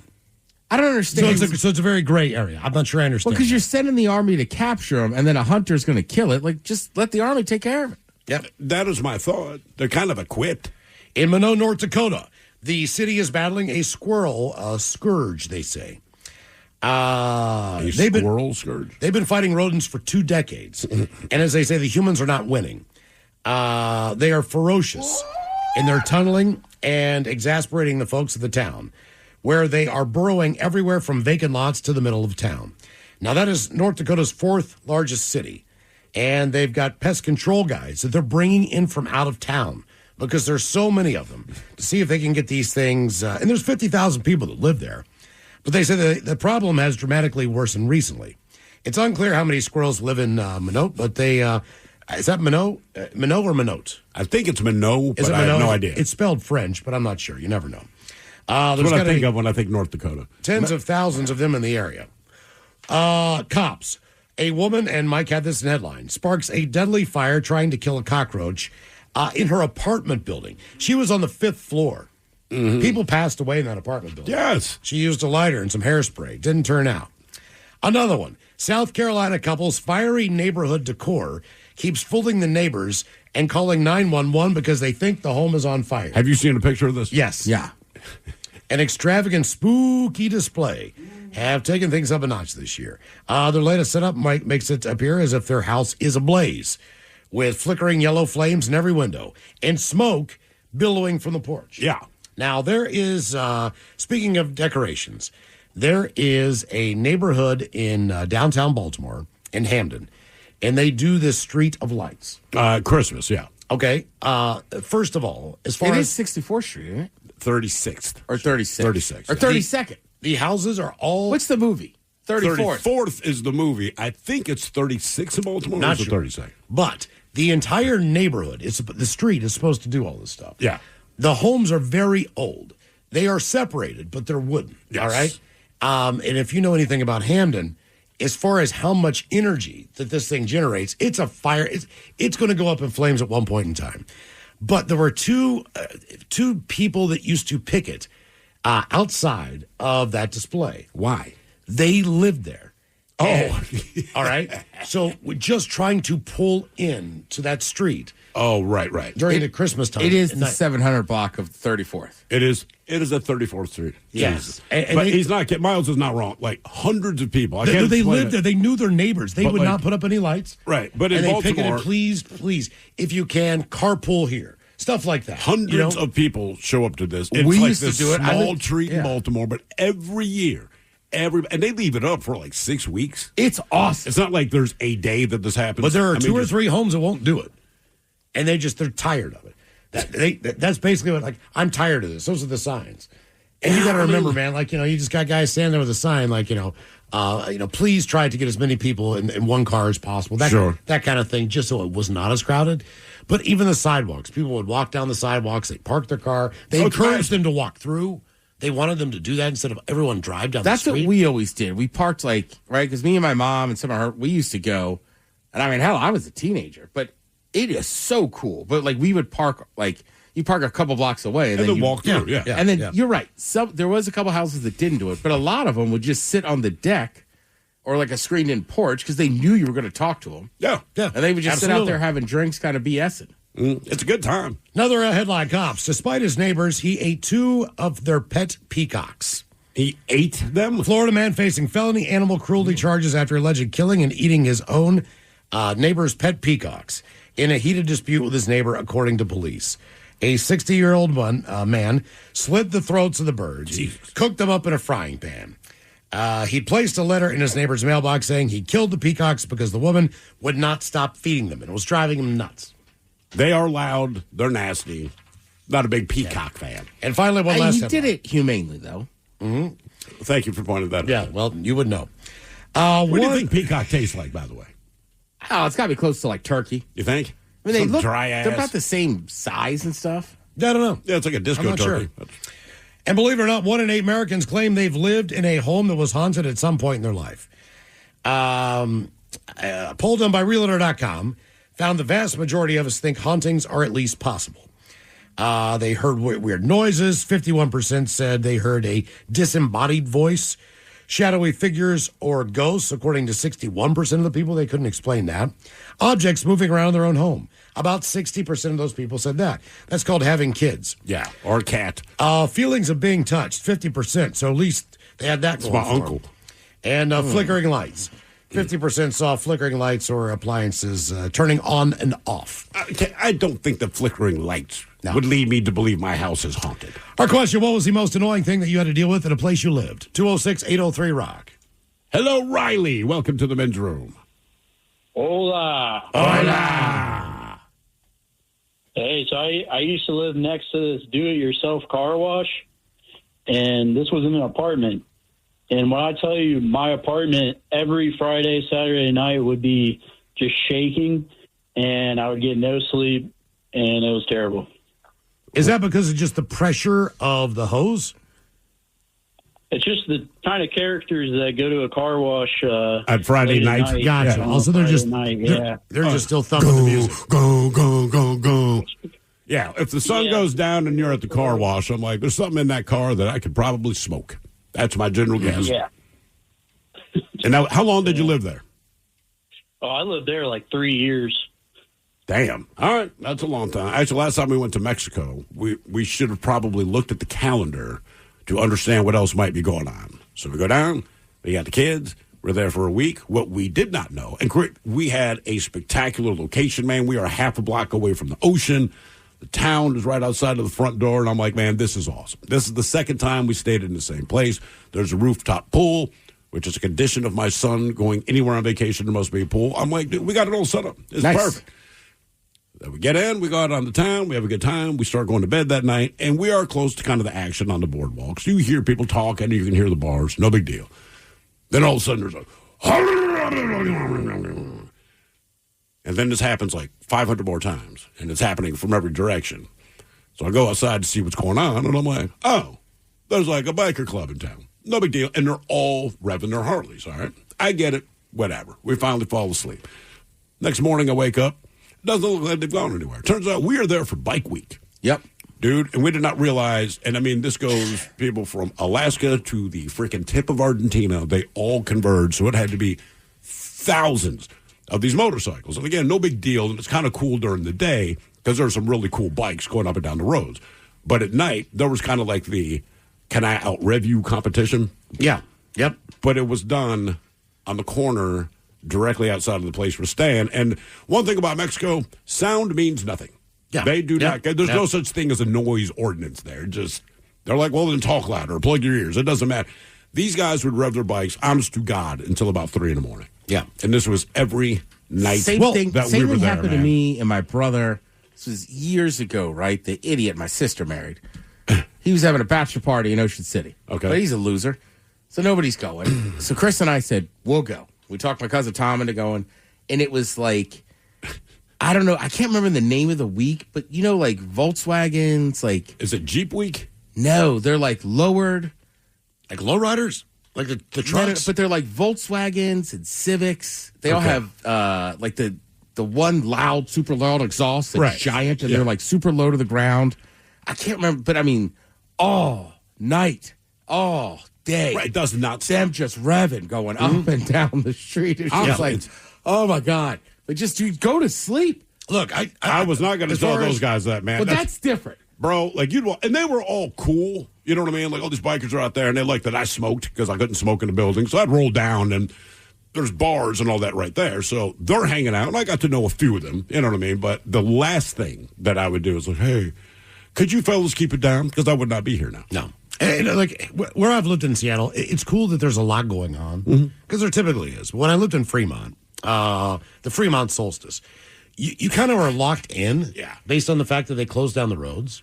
Yeah. So to get in and get out was absolutely impossible. And, it starts on Friday night.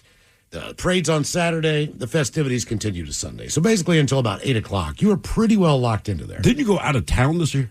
I have been for the past 6-7 years. You just can't deal. Well, it's fine. I think there was a more of a cool aspect to it when marijuana had not been legalized. Yeah. Because the cops were kind of more lax about you smoking in the streets. Well, and Not also that they back in the day, there wasn't like beer gardens set up and everything. It was like Saturday was the event. Right. It was went to the free bars. form.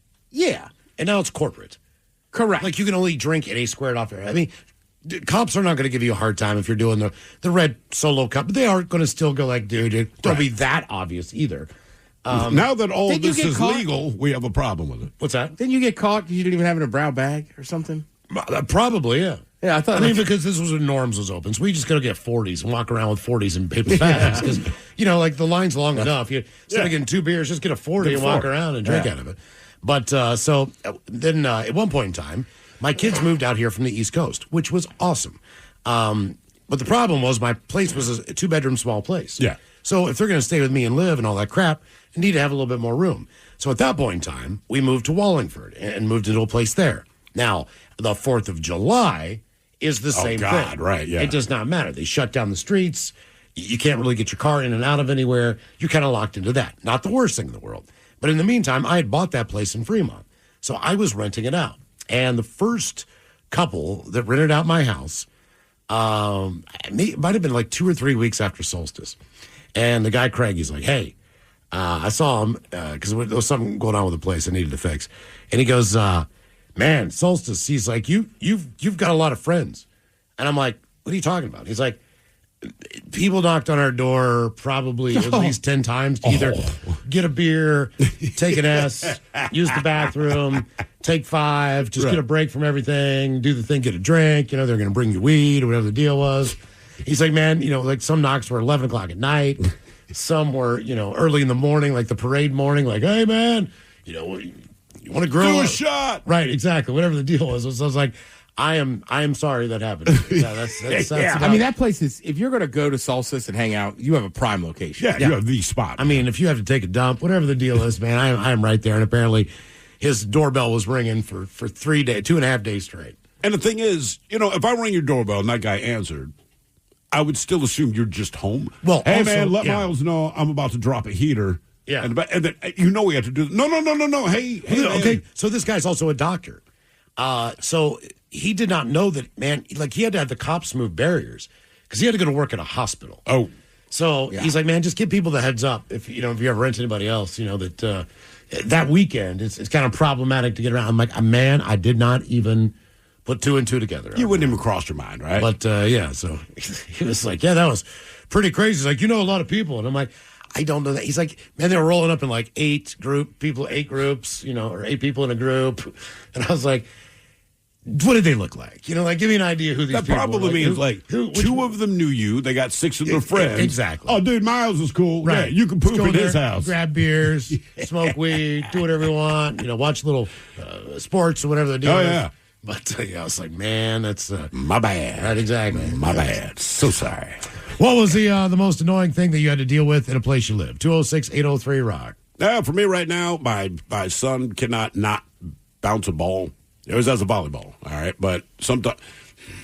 So the house is generally quiet, and I keep telling my wife, there will be a day where we miss this sound. That day is not today. Mm-hmm. So when he walks into the living room, it's all hard surfaces, no carpet. He's just constantly bouncing the ball, right? This is his tick. But he's having a conversation with you.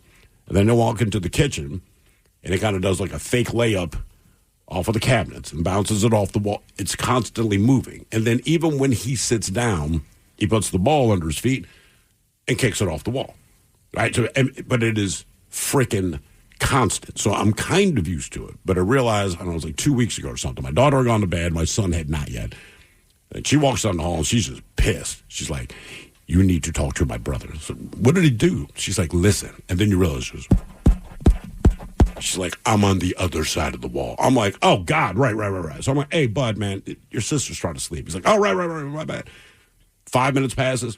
He's back at it. Like, he does not realize that he's going. He does not realize that he's bouncing the ball when he talks to you. And then if I go in the basement, So I'm in the basement Sunday because I'm going to watch NFL football. The Ravens are on TV. They forgot who they were and won.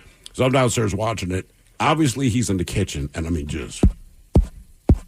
And I can't explain it. It just seems so much louder. Go outside. It's dude. Or go in the basement. Go in the garage. It's just, there's no point telling him because he'll forget in 2 minutes. Like, he doesn't do it to be annoying. It's just what he does. I told you, my mom was living with it for I don't know how long, and I went to visit her in this apartment building. And same thing, the kid was dribbling a basketball. Oh, above her? Right. Yeah. And I said, how long has this been going on? She's like, well, it's just a kid. I don't know about. I said, look, you're being very nice. I said to the guy, I go, look, you got to get a rubber ball or something. And the dude ran out and bought a rubber ball. Right, which is fine. A rubber, but like when you're dribbling a basketball, and this wasn't a well put together apartment, right? It was like a crappy part of Burtonsville. I mean, her chandeliers were like rattling. I'm like, you've been just listening to this for months? Well, I didn't want to bug them. Who Sucks Less is coming up at 4:30. And we've got your emails on the way next to the men's room at KISW.com. In communities across the country, hourly Amazon employees earn an average of over $23 an hour, with opportunities to grow their career and their paycheck. Learn more at aboutamazon.com. At Lowe's, this Veterans Day and every day, verified military members, veterans, and their spouses get automatic silver status in My Lowe's Rewards with free standard shipping, plus 10% off eligible purchases with no annual limit. It's one way we honor and give back to those who have served and still do. Learn more now at lowes.com/military. 10% discount can't be combined with another offer. Exclusions, terms, and conditions apply. Loyalty program subject to terms and conditions. Details at lowes.com/terms. Subject to change. This episode is brought to you by Progressive Insurance. Whether you love true crime or comedy, celebrity interviews or news, you call the shots on what's in your podcast queue. And guess what? Now you can call them on your auto insurance too with the Name Your Price tool from Progressive. It works just the way it sounds. You tell Progressive how much you want to pay for car insurance, and they'll show you coverage options that fit your budget. Get your quote today at Progressive.com to join the over 28 million drivers who trust Progressive. Progressive Casualty Insurance Company and Affiliates. Price and coverage match limited by state law. Coming at you live from Auto Trader, here's New Car Energy. They're searching inventory. You can make a budget for your wallet to help you succeed. It's smarter car shopping just for Find you. your next ride at autotrader.com, powered by Auto Intelligence. Is your business ready for what's next? Think about where you want to be in 3 years, 5 years, 10. Growth isn't about numbers. It's having the right specialist by your side. Moss Adams and Baker Tilly have joined forces to create a remarkable new organization. It's one advisory firm with resources, expertise, and vision built specifically to serve the middle market to help you get to what's next. Learn how Baker Tilly can help your business pursue its vision of success. Visit bakertilly.com/combo. To remind you that 60% of sales on Amazon come from independent sellers, here's John from Devil Dog Pet Company. We run our family business from Sterling Heights, Michigan, but we can reach customers all over the country thanks to Amazon. Good boy. Shop small business on Amazon. This episode is brought to you by Progressive. Most of you aren't just listening right now. You're driving, cleaning, and even exercising. But what if you could be saving money by switching to Progressive? Drivers who save by switching save nearly $750 on average. And auto customers qualify for an average of 7 discounts. Multitask right now. Quote today at Progressive.com. Progressive Casualty Insurance Company and Affiliates. National average 12-month savings of $744 by new customers surveyed who saved with Progressive between June 2022 and May 2023. Potential savings will vary. Discounts not available in all states and situations. Is your business ready for what's next? Think about where you want to be in 3 years, 5 years, 10. Growth isn't about numbers. It's having the right specialist by your side. Moss Adams and Baker Tilly have joined forces to create a remarkable new organization. It's one advisory firm with resources, expertise, and vision built specifically to serve the middle market to help you get to what's next. Learn how Baker Tilly can help your business pursue its vision of success. Visit bakertilly.com/combo. 99.9 KISW. We return to the men's room with Miles and Thrill. Coming up here at 4:30, the return of Who Sucks Less, but first time for a few emails to the men's room at KISW.com. You've got mail. You've got mail. Few from our question on the annoying thing that you had to deal with in a place you lived. Guys, oh man, the loud upstairs neighbors in my apartment that sounded like they were tap dancing at 1 a.m. every night. Guys, I had a downstairs neighbor leave for weeks and leave her alarm clock set for 5 a.m. I could hear it clearly through the floor. Had to ask the manager to go in and turn it off. I couldn't take it. That is one thing that you really need to pay attention to, and you never think about it when you check into a hotel room. Now, I'm not even sure how to use an alarm clock that's not my own. Right. I mean, if it's somebody else's, I got to figure it out. But I have definitely, and especially the hotel that I stay in down in DuPont, a lot of the times, there's a lot of military guys are coming in. That alarm goes off at 4:30. It is not even a reasonable time. It is, oh my God, what time is it? You know that what? Alarm, it takes me about 15 minutes to figure out how to shut the damn thing off. Oh, because it's set. It's set. Yeah. Typically, I just unplug it because I'm just like, I can't deal with this. But yeah, even if I looked at it, I probably wouldn't know it was set. I'm going to start But still. doing that. I never thought to do that, but before I check out, set it for like 5 a.m. Oh, they get up earlier than that, man. I'm telling Nobody you. looks. You never think to check the alarm clock unless you're setting it for yourself. It would never occur to me. But now I'm like, you know what, man? Before I check out, we're setting that bitch to 5 a.m. Maybe I'll do that this weekend. Do it, man. I just think Well, about do it because right of- when you leave. Because of cell phones, I just feel like everybody. Right, you'll put it on your phone. You would Yeah, never I would think to never check it. think to set the one in the. Oh, you hotel. will I would- now. Okay, here's my thing. I wouldn't trust it because it's not the one I would normally set. So I would be afraid, yes, I'll set it. Right. Will it work? Sure. You know, that would be my thing. Or do I have it on the wrong AM PM thing? Mm-hmm. Whatever. Honestly, I'll still use the wake up call. Really? Yeah, That's convenient. Yeah. just as an extra fail safe. Last time I got a wake up call at a hotel was to throw me out. Well, that's a weird thing. It does shock. true. It does shock. I know. I know. Hey, is this Mr. Hill? Yeah. Yeah, it's the general manager. Cool. What can I do for you? Can you come see me? All right. Give me like 10 minutes. All right. I've said it before. That is one of the few times, like, I think it had been a week after and we had all been to work. Everybody was very quiet about it. Oh, yeah. And I was just like, I didn't really know. I asked my boss, like, yeah, it was fine. But it was like, something's up. And then I had to find out as I ran into Batman at a Kraken game. All right. And he's like, oh, did you hear that story from last weekend? I said, no, God, please tell me. Because nobody will give me a scoop. And I guess he had heard it from Castle. And I was like, Oh, yeah. I mean, it's been long enough now. I don't mind joking But about honestly, it. that's my last wake up call that I get from a hotel. Oh, it's alarming when that phone rings. Yeah, Oh, that's it's what I upset because you're thought. not even used to hearing a phone ring, period.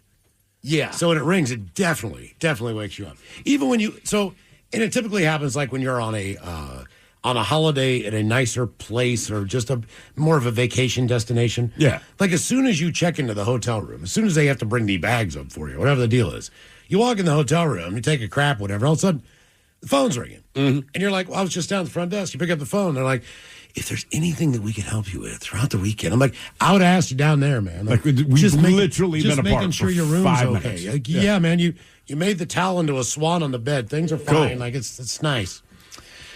Oh, what else? Dude, I told you when I was 21, the first time I went to Vegas, we got so day drunk, we called for wake up calls at like midnight because we passed out. And then we woke up at like 3 a.m. and there's a message. And they're like, Mr. Smith, Mr. Perkins, we sent security up. They entered the room. You guys appeared extra tired. Everybody was fine, so we didn't wake you up. I hope that's okay. Yes. It's like they just didn't want to say like, hey, drunkards. Yeah. Guys, I own a condo, and I constantly have to smell marijuana smoke from my neighbors, and I hate it. We had a story about somebody who actually went to court over that. Was it D.C.? and won. It was D.C., yeah. What, his neighbor was smoking weed? The guy was smoking weed, and the woman couldn't take it. I guess it always smelled like a skunk or whatever, and he was And I like, believe it was 2 separate houses. yeah, Not he was even like, an look, man, apartment. I'm not Snoop Yeah. Dogg. I only smoke it once a day. And Mike, as you said, there's no way in hell. No. This guy only lit up one time a day. No. Well, when my sister and brother-in-law moved out, they were on the 3rd floor of a very small apartment out there in Issaquah, and their downstairs neighbors that moved in, there was no smoking that was allowed on the premises of this place. Like you had to walk all the way off the actual premises of the complex to go and smoke. The folks that moved in underneath them, they went out onto the balcony and they draped tarps around the entire area, and they would just chief cigarettes underneath there.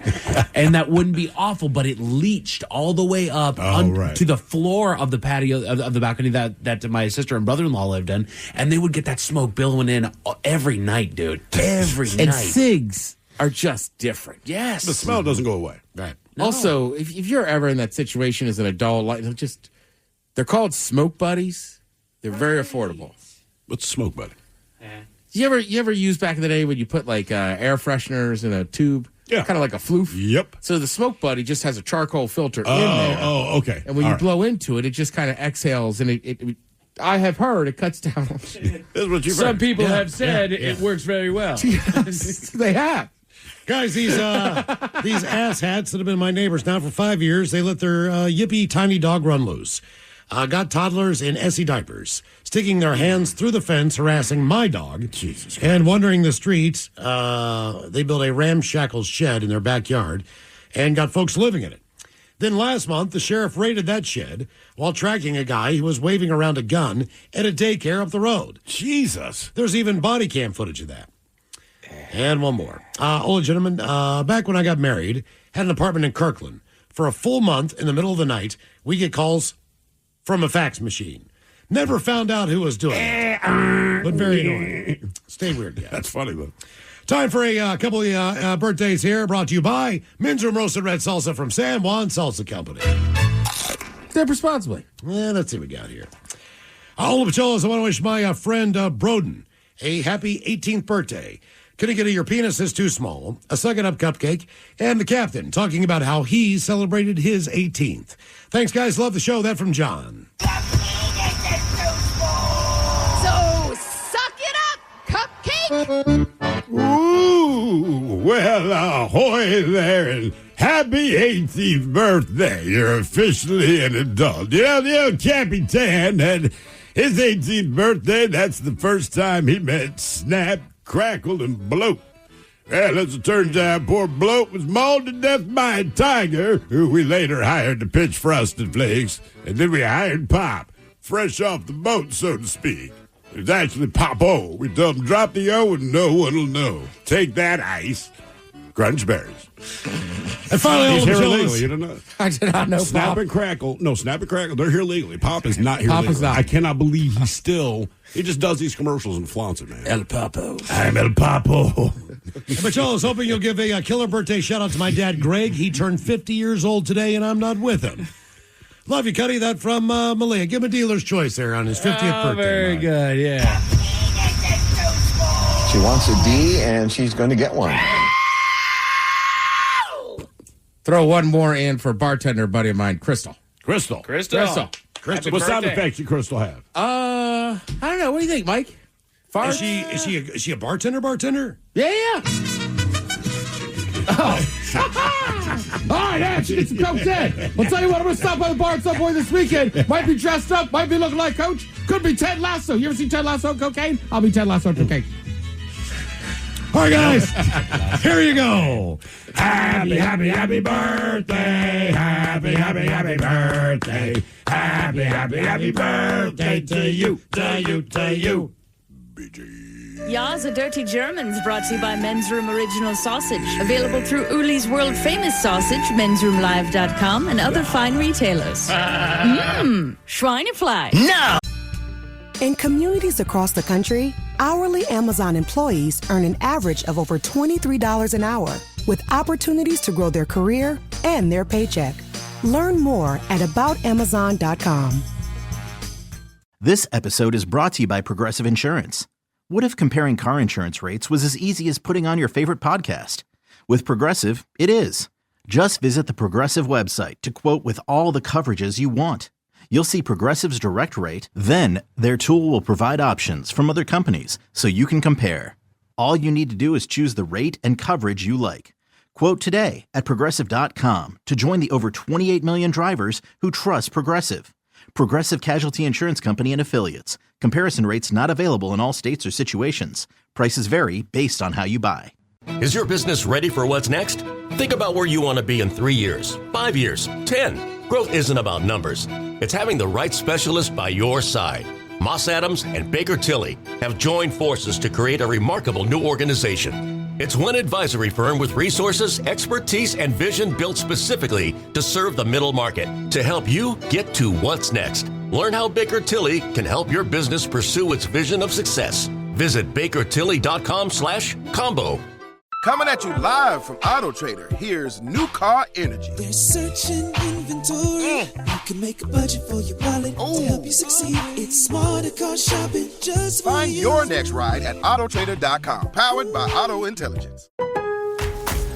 At Lowe's, this Veterans Day and every day, verified military members, veterans, and their spouses get automatic silver status in My Lowe's Rewards with free standard shipping, plus 10% off eligible purchases with no annual limit. It's one way we honor and give back to those who have served and still do. Learn more now at lowes.com/military. 10% discount can't be combined with another offer. Exclusions, terms, and conditions apply. Loyalty program subject to terms and conditions. Details at lowes.com/terms. Subject to change. The men's room wants to know who sucks less. Hey, time for Who Sucks Less. Stephen Thrill, you bring us 3 stories from the news each and every week. They always suck. But it is up to us to determine out of the 3 stories which one sucks the least. Now, if you happen to like the Men's Room on Facebook or follow us on X and Instagram at Men's Room Live, the debate is already underway on Who Sucks Less. Yes, indeed. And as I said at the top of the show, the theme today, as Ted always requests, he says, Thrill, why don't you think about the kids? Well, Ted, good news. I thought about the kids today. All right, good So man. Let's start Good with our man. stories about the kids. We start in Florida, where a University of Central Florida professor is on paid leave after an altercation with a middle schooler. Police said that Sean Pang, he's been charged with battery and trespassing following the incident with a middle school student on an e-bike. Now, according to the report, Pang chased the student to the Jackson Heights Middle School campus and then attacked him for riding too fast on his e-bike. Investigators saying that Pang yelled at the boy to slow down as he rode to school, and when the student refused, Pang followed him on foot onto school grounds. Pang then grabbed the boy's arm and smacked his helmet off of his head, claiming that it was not being worn properly. Now, a friend of the student who tried to intervene was also pushed by Pang. There's the story. That's it. It's the whole thing. All right. Kid's riding to school, follows the kid there because he's so mad about how fast he's going on the e-bike, and then basically assaults the kid. Now we go to Canada.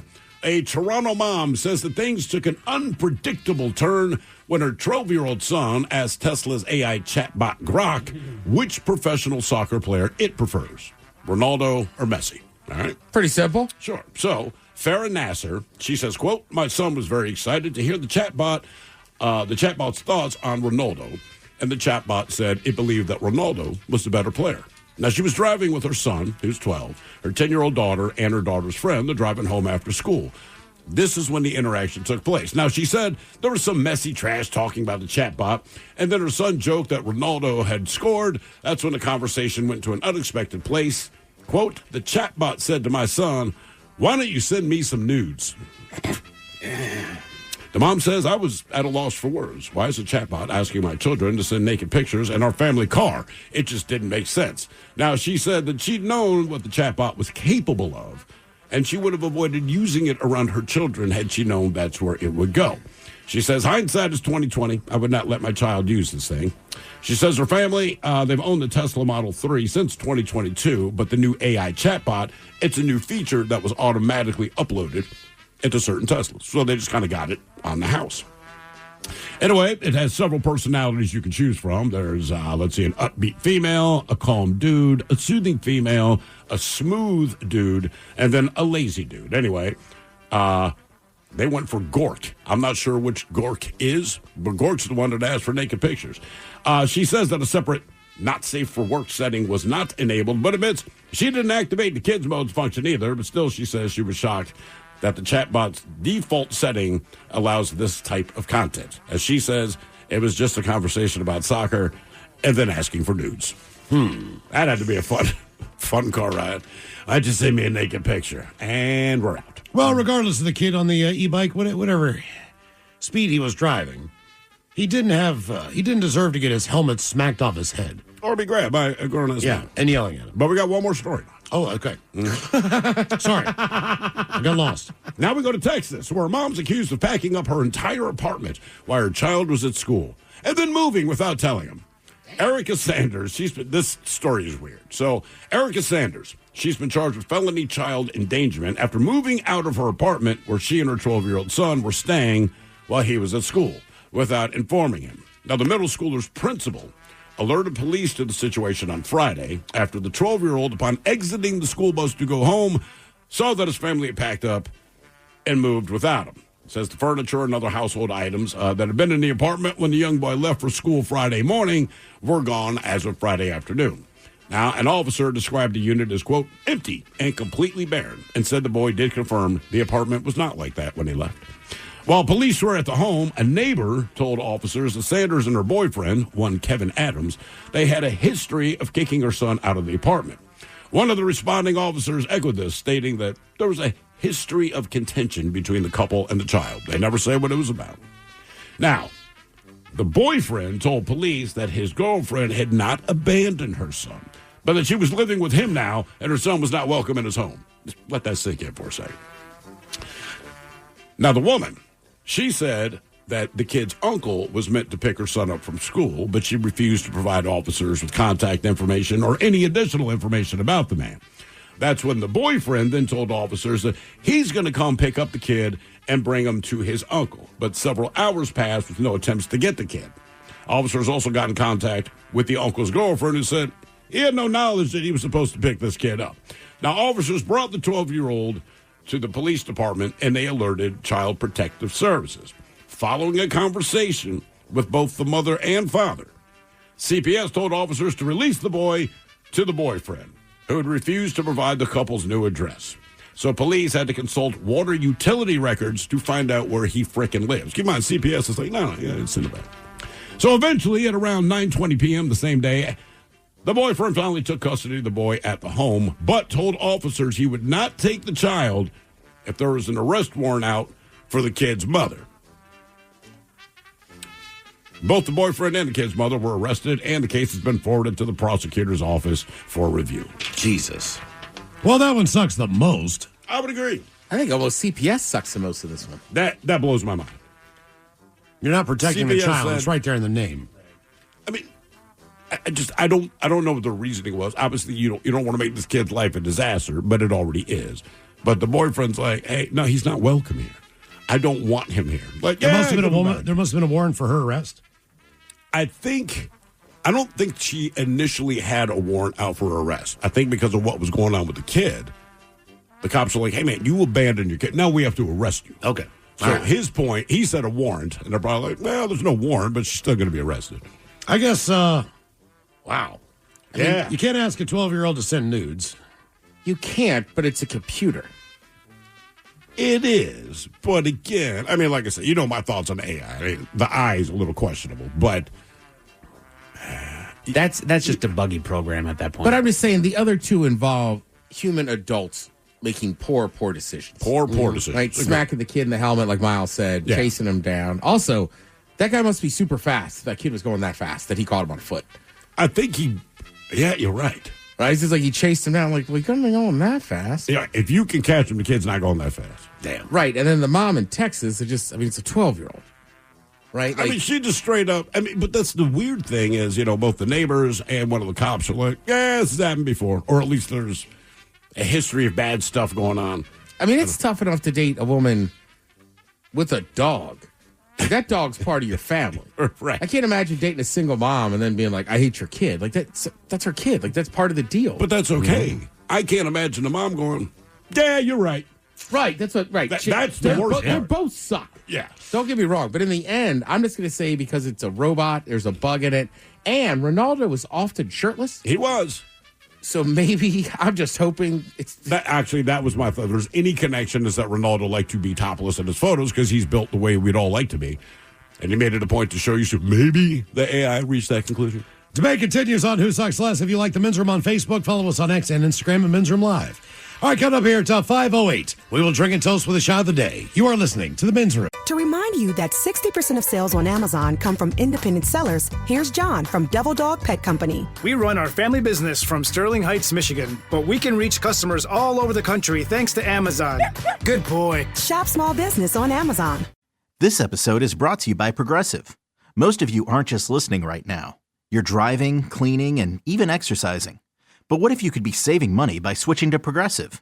Drivers who save by switching save nearly $750 on average. And auto customers qualify for an average of 7 discounts. Multitask right now. Quote today at Progressive.com. Progressive Casualty Insurance Company and Affiliates. National average 12-month savings of $744 by new customers surveyed who saved with Progressive between June 2022 and May 2023. Potential savings will vary. Discounts not available in all states and situations. Is your business ready for what's next? Think about where you want to be in 3 years, 5 years, 10. Growth isn't about numbers. It's having the right specialist by your side.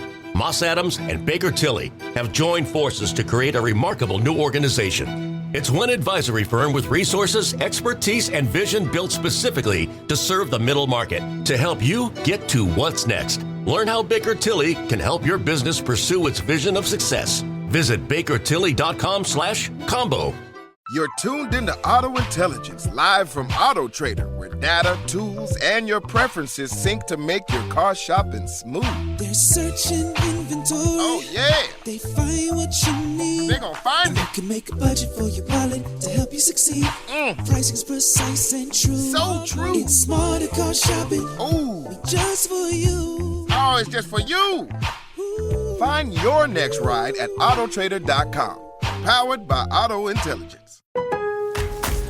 At Lowe's, this Veterans Day and every day, verified military members, veterans, and their spouses get automatic silver status in My Lowe's Rewards with free standard shipping, plus 10% off eligible purchases with no annual limit. It's one way we honor and give back to those who have served and still do. Learn more now at lowes.com/military. 10% discount can't be combined with another offer. Exclusions, terms, and conditions apply. Loyalty program subject to terms and conditions. Details at lowes.com/terms. Subject to change.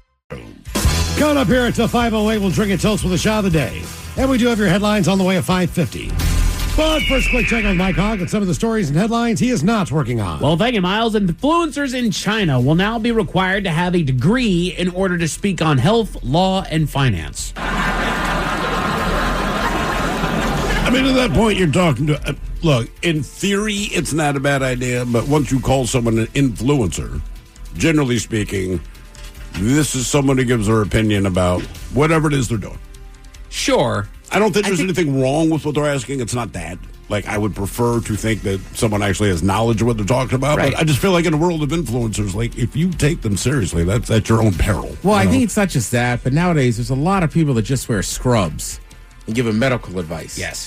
For real? They'll put on scrubs? Oh, yeah. Well, right. You So see you it. think you're... okay, I got you. That's right, and you just kind of assume, but then I didn't even think about it, and somebody's like, you have no idea if that person's really a doctor. Okay, no, You're that's right. a good They're point. wearing a lab coat. Good job. That means See, when I'm everything thinking that they're saying is influencer, I true. still picture, like, some big boob bimbo. Just, this is what I do to get rid of, my hemorrhoids or something. But there's all if you're kinds. wearing scrubs, then sure. Yeah, and anything you do that people watch, like I like my guy, what's it, tailgating with Rod. Mm-hmm. He's a Chiefs fan. Technically, he's a tailgate influencer. Yeah. Okay. A tailgate influencer. You know, the one that comes to my mind was I saw it recently. I forget what health thing that they were talking about, but the guy showed up on the screen and he was wearing literal scrubs and a face mask, and I could tell he was in his living room. So I said, this is one of two things. One, this guy is not a doctor or nurse or anybody in the actual medical field. Or Right. two, he is, and he feels the need to wear his entire getup at home so that people will actually stop and go, oh, this guy knows what he's talking about. Yeah, fair enough. Because if he was just a dude in a t-shirt and jeans inside of his living room, I'll tell you. Exactly. So don't get your medical information. Don't get your health information. That don't would get be your my finance first information thing. If you're from getting TikTok. your information, that kind of information, from influencers, I already question kind of your mental reliability. Right. Like, ask a doctor. Right. And your legal information. Same thing. The number of videos that you see of people that get stopped by the cops, like, I know my rights. Well, no, and you don't. If an Everyone influence- that says that, you know who never says that? Lawyers. Right. If an influencer says something like, this is a great hamburger, stop it and get one. Sure. All right, maybe. Cool. Maybe. Yeah, sure. Right. But No not, matter- not medical advice. Right. And if it is medical advice, let it plant the seed and then do the research. Check out a handful of different things. See Right. how many doctors say what about this particular topic. Then go to your general practitioner and ask them that question. Yeah. After you get done asking them about all the drug commercials you've seen and if it's right for you. Exactly. And with I've got a whole list for tomorrow's physical. I've got 10 already medications. Got it, Miles. I'm just going to go down the list and go. Is something You're right the for reason me? why my practitioner is 15 minutes late every time I show up. They I wanna do find say, it. ask your doctor if this it's drug right for is right you. for me. Yeah. I got 10 or 12 of them. What were you saying, Ted? Well, I was going to say with the food influence, also, I just tell my doctor, like, I don't know what it is, but it needs Valium. Okay. I don't, but I think Adderall is better. Right. The food influencers, too, you just got to know, like, well, that's what that guy likes. Right. Like some of the, you know what I mean? Like, sure. Like I'll watch a lot of One Bites with Portnoy, right? The style of pizza he likes, I don't care for. Sure. I just find it funny. I want to hear him talk. Yeah, fair enough. So, right. And like another influencer I like, he went to Moose's in Kalispell. He didn't like it, which is fine, but that's a scene, right? You go through the swinging doors, you're throwing peanut shells. You got to go to Moose's. Right. And if it's not your flavor, it ain't your flavor. Why don't you be the counter influencer? So you can say, look, these are the influencers that I like, right? You can talk about Portnoy, you can talk about your guy that visit. Like, I like these guys, but I disagree wholeheartedly. Go to Moose's, and here's why. Yeah. Get this kind of pizza. He likes that crap. I like this crap. Right. Like, if Moose's was like a chain, I wouldn't order their pizza. But I'll be damned if I go to Montana and I'm not going to hang out in Moose's and eat their pizza. If that makes sense. Prepare yourselves, folks. Lock screen ads are coming to smartphones. Jesus Christ. Sorry. No, you just spoke for everyone who heard that. So wait a minute. It's my own phone. To unlock my phone, I have to sit through the ad? I don't know if you have to do it to unlock your phone. You might, to be honest with you, I don't know the parameters of what it is that they're doing. It might just be that you open up your phone and instead of seeing the picture of your kids, you get a picture of Neutrogena. It better not be Which is a great soap, by the way, for Look, the face. if you're going to give me an ad for something like Pornhub, I'd be like, cool. Like, if we could say, okay, if you're going to do this, like, if there's nothing we can do about it, can I at least give you a list of, like, the top 10 advertisers Oh, my God. I would like to see? You just open it, you just light up your phone. Sexy singles in your area. Yeah, like, all right. Look, that is a real issue, right? My Instagram search, if you open it, it's food and chicks with boobs. Yes. Yeah. But I don't need something popping up just be like, hey, new big boobs in your area. Right? Like, come on, And bro. fried chicken. Look at these teas. Chill out. But they're in your area. They're always in your area. Well, that's the thing, man. And they're up at night and they want to chat. If it does follow your personal algorithm, which I imagine eventually it will do, that can be very embarrassing for a lot of people. Well, remember one of the politicians posted something about like porn, like male porn sites or whatever. He's like, can you believe this is on there? And it's like, dude, that's your computer. Right. That was a targeted ad for you. You. Yeah, specifically you. Get ready, guys. Dictionary.com just announced its word of the year, and it will piss you off. Word of the year? Yeah. 6-7. 6-7. Is that what it is? Yes. I got 6-7. The word of the year for dictionary. Did you see the Husky student section do it the other day? No. It was pretty cool. Yeah, they all did it in unison. They would do that at UW. Wow. Well, Wazoo would be 6'9". That's right. I just damn straight. Wow. Oh, we're doctors. Be people at the game. College is a great place to get venereal diseases. One of the tops. But that's why I don't listen to dictionary.com. I listen to the Merriam-Webster word of the day. Uh-oh. Yeah, put your thinking caps on, boys. It is a D word. Careful. I give you guys a 1% success chance. Damn. And it is a verb. And it can mean to dissolve or melt away, or, in reference to some fungal structures, to become soft or liquid with age or maturity. It is a D word, a verb. A D word. Decomposition? That can mean to dissolve or melt away. No, not decomposition. I like it, though, Miles. Well done. Anybody else? Any kind of a guess? I mean, dissolve probably would have been my guess. Deteriorating? Deliquesce. Oh, Deliquesce. Deliquesce. I don't use that word. How did you give us a 1% chance? Yeah, because You should have just said, honestly, you guys have no chance. if I gave you 0%, I would get halfway through the explanation and go, oh, Deliquesce. That got it, Steve. Just saying. After a study It of would be you. After a study of 400,000 people, it turns out that intelligence and longevity share genetic roots. So smart people live longer? Yeah, pretty much. Yeah, they're not holding your beer. Not a good idea to do that. I'm not going to. I have intelligence. Yeah, they don't engage in nearly the amount of risky behavior. That's exactly right. They know better, so They're they don't just do it. old and boring. They take better care of themselves. Eating peanut butter with a spoon with no milk. They eat vegetables. They go for a walk. They touch grass and look at the sunshine. Yeah. Not my dumb ass sitting on the inside of a Right. bar. They don't smoke. Yeah. New research found that early neutering could be dangerous for dogs in their old age. Wait. So you neuter your dog early, Correct. and this will affect them in old age. So it's not that you get it out of the way early. No, there is a certain maturity point where you actually do need to let them keep the kit and caboodle, and then Just long enough for them to miss it when it's yes. gone. You know, when we adopted our little Dominic there here last year, that was one thing, is that he was not neutered yet. And they said, no, give it until this amount of time and then get it done. Because if you do it beforehand, there's all kinds of issues that can come with it. Like, there is a time when they need to have that for their development. Huh. What do you know? I almost feel bad for him. I'm thinking from the human perspective, like, if I'm going to remove your testicles, I'm going to do it before you're aware of them. Sure. Well, and... Like, I would miss them so much right now. Adults don't get circumcised. No, they do not. Mostly not. Sometimes. But rarely. Right. Adults get... Man, that's... That'd be a tough one. I've sat through many, many, many things with my children, particularly when it's the hospital, because you're the parent. Sure. But when my son got circumcised, and now he's like 2 months, 3 months, however old you are, they were like, bro, you do not want to be in this room. And I said, I 100% agree. I was actually going to excuse myself. But they don't put the kid under?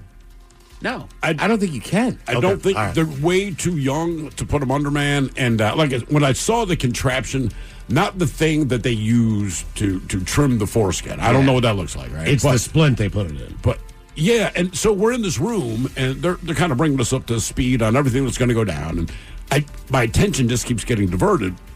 There's this weird kind of like plastic disc to my left. Yeah. But it was not angled right for me to completely understand what it was. And then as the doctor's talking, I realized this kind of looks like the mold for Gingerbread Man. And you realize how this goes This down. is what they're going to strap your kid to. Right. So then, like, I can hear the blood pound because I'm putting myself in his position. Sure. Like, oh my God. Hang on tight. So when the doctor finally you don't want to be in here for this, and I'm like, no, I don't. And I pointed to that thing. I said, as soon as I saw that, I'm like, this is bad. It's like, this is an infant, and we still have to use that. Peace out, everybody. We've talked about annoying things about the places that we've lived all day, but what is the final straw? The Men's Room Top 10. The Men's Room Top 10. We've kind of been talking about the annoying things that we suffer through the entire time that we live in certain places. The things that we just, you kind of muscle up for whatever reason. The rent is good, the area is good, my job is here, whatever it is. But at some point, there is that annoying thing that makes us want to move. So I wanted to know, what are the 10 annoying things that make us want to move? And this is the AI overview. So this is what artificial intelligence believes. Send me nudes. Makes us move. And that is number 10. We get sent too many nudes now. Number 10 on the list is lifestyle changes, obviously. Significant life events like a marriage, a divorce, or the arrival of children can prompt a need for a new living situation to accommodate those changes. So why we bought a different house. We had kids, and it's like, time to go. It's mine did too. Yeah, I mean, right? Like, we cannot exist. We could, but I don't want to kill them. Right. When I was, I don't fully remember the moves, but I remember my sister was alive when my parents lived in an apartment. They moved into a small house, and then that is when myself and my little sister came along, and then we lived all of about another 4 years there, and then we moved to a different spot because as you get bigger, all of a sudden sisters don't want to share a room anymore. All of a sudden you start expanding, you get bigger. You need to you stretch out a little bit. People always say, man, it's really cool of you to do for the kids. I'm like, I did not do this for the kids. No. I did this for me. Right. I don't want them over there. They benefit as well, but this is not for them. Correct. Did you guys all live with your wives before you moved in with them as well? Yes. Yeah. I think that is, if you think you might want to cohabitate with this person for the rest of your life, you might want to give that a test. Exactly. If you're going to buy a car, man, take it for a spin. Exactly. I'm with you. Environmental factors. Issues such as pollution, environmental hazards, or a lack of access to nature can be an annoyance that drives people to move to a cleaner, greener environment. There are certain places that I've thought about in this country that I don't want to move to because I just look at the weird conditions that they got to live in and I can't stand it. Houston. Too humid. They have the humidity, they have a terrible smog problem, and most of the smog is not from the cars. Not a joke, it's from the grills. No kidding. I swear to God, they did like an air test, and it's smog is smog, smoke is smoke, but there were traces of barbecue in every sample that they took. No kidding. Yeah. I mean, it's probably the most delicious smog on earth. Sure. Think about that. I'm like, damn, man. But I think, if some place is cheap to live, there's a chance that nobody wants to live there. Yeah. Arkansas. Right. Does not cost a lot to live. I have a friend that moved there, and she was a bartender. She's like, the cost of living is awesome. Sure. She's like, I can't find a job. Right. There's there's no industry. There's no, Exactly. For me, I can't stand the idea of moving out to the the north end of the Midwest, if you will. North end of the North Dakota, Oh, Minnesota, that area. No. I'm sure the summers are great, but I see what they deal with in the wintertime. As much as I am a cold weather person, that's too damn cold. That's too cold. Also say this, it's very difficult unless you're on the water to live in a flat area for Yeah, I do not like So if it's flat and there's just nothing to it except for just, you get a lot of daylight, you get a lot of sky. Yeah. But there's just no defining anything. No. So like my buddies who lived in Ohio, I go there and I'm like, everything just kind of looks the same. Yeah. Sure. So I realize I have to be near water. And Okay. it's not even that I interact with it. I cannot explain it. New Orleans, Baltimore, even Rochester, the lake was like basically my backyard. Living in Seattle, there's water everywhere. I lived in Denver for a little bit when I was a kid.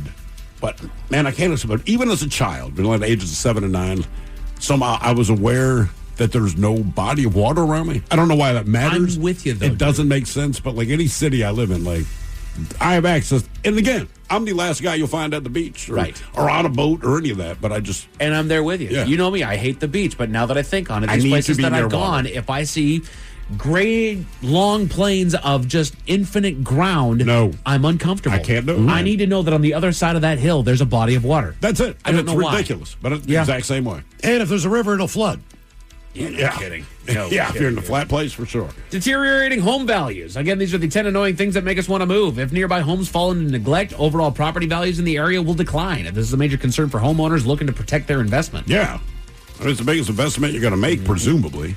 Poor quality of local services. A lack of reliable or high-quality services like sanitation, public transit, utilities, they can motivate people to relocate to a more functional area. What do you know? If people aren't making the place look clean, they don't want to be there. Stunning. Odd. Stunning. Yeah. You know? I went to, Ryan Castle talks about it all the time, Birmingham, Alabama. I went there one time. It is a bustling metropolis, other than the fact that there is nothing going on out there. He is not fond of them. No. And they don't... He said, the one story I remember most, he's like, I'm at a restaurant, and he goes, first of all, I've just never seen an Asian guy with a Southern accent. He goes, it makes sense. It's just not what you expect. But he's like, guy rolls up, like, hey, y'all, welcome to... And he's like, so I'm trying to wrap my head around it, but he got something, and he wanted crackers. And his waiter looked at it, he's being dead serious. He's like, hey, we do not call them that here. They are toasty squares. Yep. Toasty squares. First time I went to South Carolina as a kid, I remember talking to a woman. She was like, Maryland? Where is that? You're in South You're in Carolina? South Carolina. Yeah. You just kind of point up? Basically, yeah. Damn. Look, I understand that if it's over here on the West Coast, we'd have a hard time mapping out the East Coast from time to time. But you're in But you South have a Carolina, rough you don't know where idea Maryland's of at? where things are. No matter what, whether you've been there or not, you have Kind a of rough close to the idea. nation's capital. How about that? Right. And where is that? Montana, where's that at? Like, Yeah. it's a couple down that way. Well, people say, well, I haven't really left here. That has nothing to do with I've it. never been to the moon. I know where it's at. Learning geography and learning where places are has nothing to do with if you've been there or not. Do you know where I know where Canada's Australia is. I've never been. Never been in I my would life. like to go. Right. Quick side note, shout out to my son. He got all 50 states correct on the blank map of naming the 50 Right. states. As he worked on the state capitals. He is trying to avoid that like the plague, Miles. And I keep bugging him. It's dumb knowledge, but it's good. It is. Lack of amenities and community. Again, these are 10 annoying things that make us want to move. Moving may be driven by a desire for a different community feel, access to better parks and schools and location closer to family and friends. You always hear about the schools. Well, not you. As a parent. That's what, well, so we're looking for a house. Well, what's the school district like? I'm like, I don't effing know. It's a school. I don't care. And again, I realized, like, okay, my wife is from, like, the middle of nowhere, Pennsylvania. Everyone knew each other, blah, blah, blah. I'm like, I went to Baltimore City Public Schools. The only thing worse than that is a federal prison. I promise you, whatever school they go to in this city is head and shoulders above where I went to school. So I do not care at all. Right. That's part of the reason me and my cousins all went to private school. My It parents is did not awful. want us going to those high schools. No, man, hell no. sir, you have no idea, man. Couple of honorable mentions here before we get to the top one. Dissatisfaction with the home, obviously. Sure. Bad commute, obviously. High cost of living. I got priced out of my place when the pandemic hit. I lost a lot of jobs, and then all of a sudden, I couldn't afford the rent anymore. Had to go find a new spot. And increased crime and reduced safety. When a sense of safety erodes, many people feel the immediate need to move. A 2024 survey by CrimeInAmerica.net found that for the third year in a row, high crime rate was the most undesirable trait for a place to live. Yes. What I do you can know? see that. I want to feel safe where I'm at. And then the number one annoying thing that makes us want to move, we've been talking about them all day long. bad neighbors. Yep. Whether it's consistent noise, pets misbehaving, other intrusive behavior, neighbors can be a huge negative impact on your peace and quality of life. In a 2025 survey, nearly half of all Americans were open to moving due to a poor relationship with their neighbors. You know, I'm very happy to say I have a good relationship with my neighbors, man. And it does make a difference. I got a good relationship Even little with mine, things too. like, hey, man, I brought our trash cans up. And then you do the same. It's just all these little things you do, but it makes for a stronger little hood there. Exactly. A police officer in Detroit left a judge speechless, Miles. How did he do that? Tell you about it at 5:50. Thank you, sir. Headlines are coming up at 5:50 in the meantime. Have we made it to drinking time? Somebody out there deserves to be recognized. And the men's room knows just who it is. So to you, we say, bottoms up, sailor. You're the toast of our shot of the day. Drink time it is, and as usual, we head to the drink desk. And Steve, a thrill hill to find out who we're toasting. Yes, indeed. And Miles, you know how you're always bitching in the office about how Mike just drags everything out and takes too long. Well, guess what? Today, you don't have to wait for Mike to get to his headlines. Oh, yeah, I'm talking to about hear that all the how time. he made the judge speechless. I listened to you, man. Just wanted to let you know. So today, we chose one officer, Matthew Jackson of the Detroit Police Department. Are you familiar with the story, Ted? No. Strong name, though. It is. Matthew Jackson. When he's not a cop, he's a wide receiver. Anyway, this past Monday, he appeared in court as the arresting officer in a reckless driving and public intoxication case. And he appeared via Zoom. And as a professional, he, my friends, was in his official police button-up uniform shirt. He had his badge. However, the judge, still not impressed, and he asked him one question. You got some pants on, officer? No, sir. That is correct. Basically, the judge looked at him, and the case is unfolding, and the judge finally just said, do you have pants on? I wonder how he could see that. Well, because the shot was too wide. He hadn't adjusted his camera quite properly, so the judge asked him, do you have pants on? To the cop's credit, he's like, no, sir. Right? Then he kind of adjusted his phone so that you could just see him essentially from the waist up.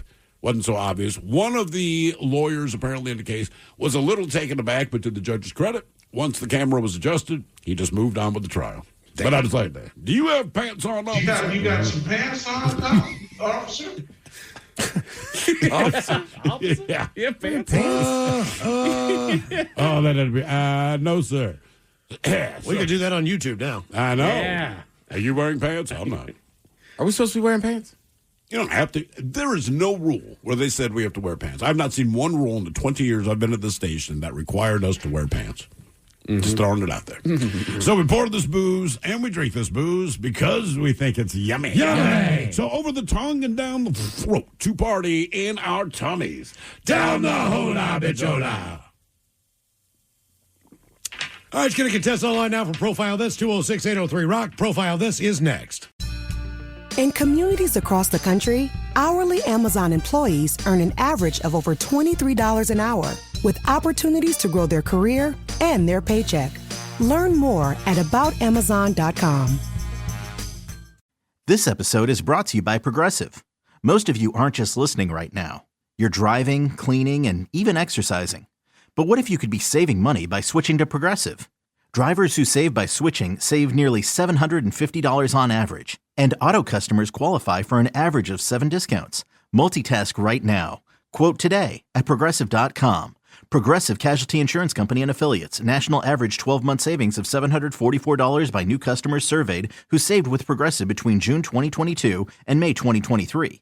Potential savings will vary. Discounts not available in all states and situations. Is your business ready for what's next? Think about where you want to be in 3 years, 5 years, 10. Growth isn't about numbers. It's having the right specialist by your side.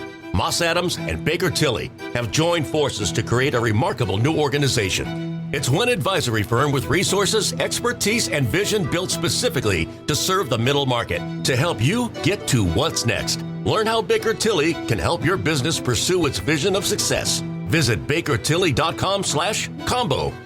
Coming at you live from Auto Trader, here's New Car Energy. They're searching inventory. You can make a budget for your wallet to help you succeed. It's smarter car shopping just for Find you. your next ride at autotrader.com. Powered by Auto Intelligence.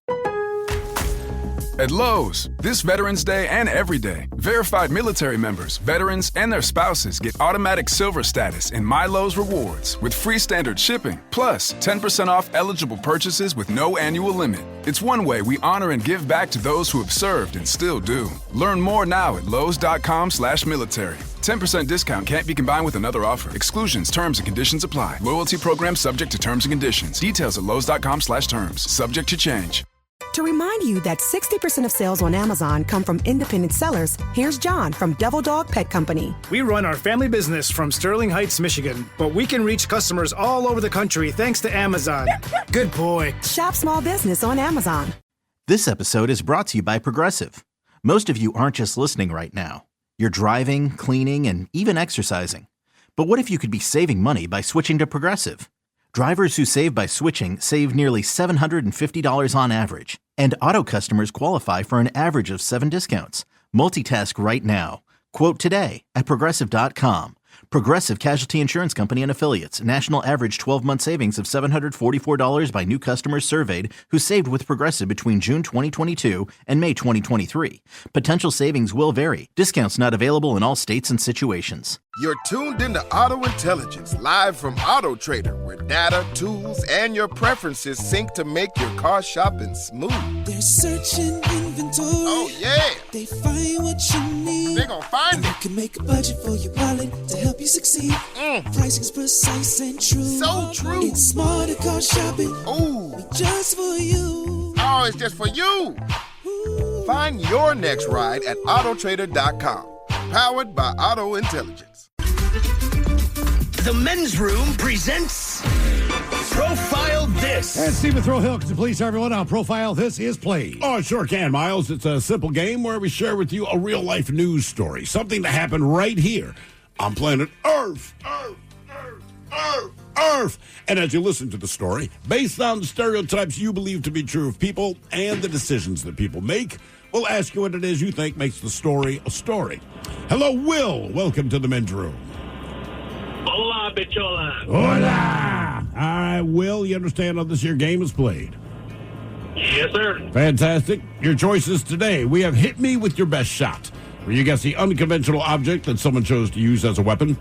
We have Animalize This, where you guess the animal responsible for causing the problem. And finally today, we have License to Spill, where you guess the substance responsible for creating the mess.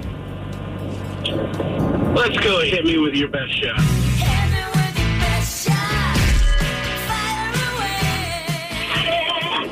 Police in Pennsylvania are looking for a man they say broke into a person's apartment and hit the victim in the face with something. Police said, quote, once the victim opened the door, 3 males forced their way into the residence and physically assaulted him by punching him in the face and head and also striking him with an object. The victim suffered severe swelling and a fractured cheekbone. Now, 2 of the 3 assailants, they were masked, but they said the unmasked man was in fact identified as one Abimael Alardon, a 20-year-old. He was identified as previously residing with the victim in the apartment. The victim positively identified him as being the male without the mask that forced his way into the apartment, and also the male to come to his apartment earlier that day to claim a package. Anyway, that guy's been charged with burglary and aggravated assault. The question is, what did he use to hit the victim in the face? Was it a frying pan? Was it a brick? Was it a wooden spoon, or was it a 2-liter bottle? So a frying pan, brick, wooden spoon, or a 2-liter bottle? Ted Smith, what do you think? So the guy had been there earlier in the day. Been there earlier in the day, I guess, saying a package had been delivered he wanted to collect. He had also lived with this guy previously. And then he comes back that night with 2 of his buddies, and they commence to beating his ass. Will, 90% of the buildings in Pennsylvania are made out of brick. I'm just going to go brick. Out of Italian bricklayers, you met a few of them. Oh, and I'm came gonna in say, handy. I'm going to say frying pan. Frying pan. I'm going to go wooden spoon just because that was what my mom used to do when she got mad at me, and I think that would cause the cheek swelling. Okay. All right, fair enough. What did he hit his old roommate with? A frying pan, a brick, a wooden spoon, or a 2-liter bottle? We'll find out next. That was a tease. You are listening to The Men's Room. To remind you that 60% of sales on Amazon come from independent sellers, here's John from Devil Dog Pet Company. We run our family business from Sterling Heights, Michigan, but we can reach customers all over the country thanks to Amazon. Good boy. Shop small business on Amazon. This episode is brought to you by Progressive Insurance.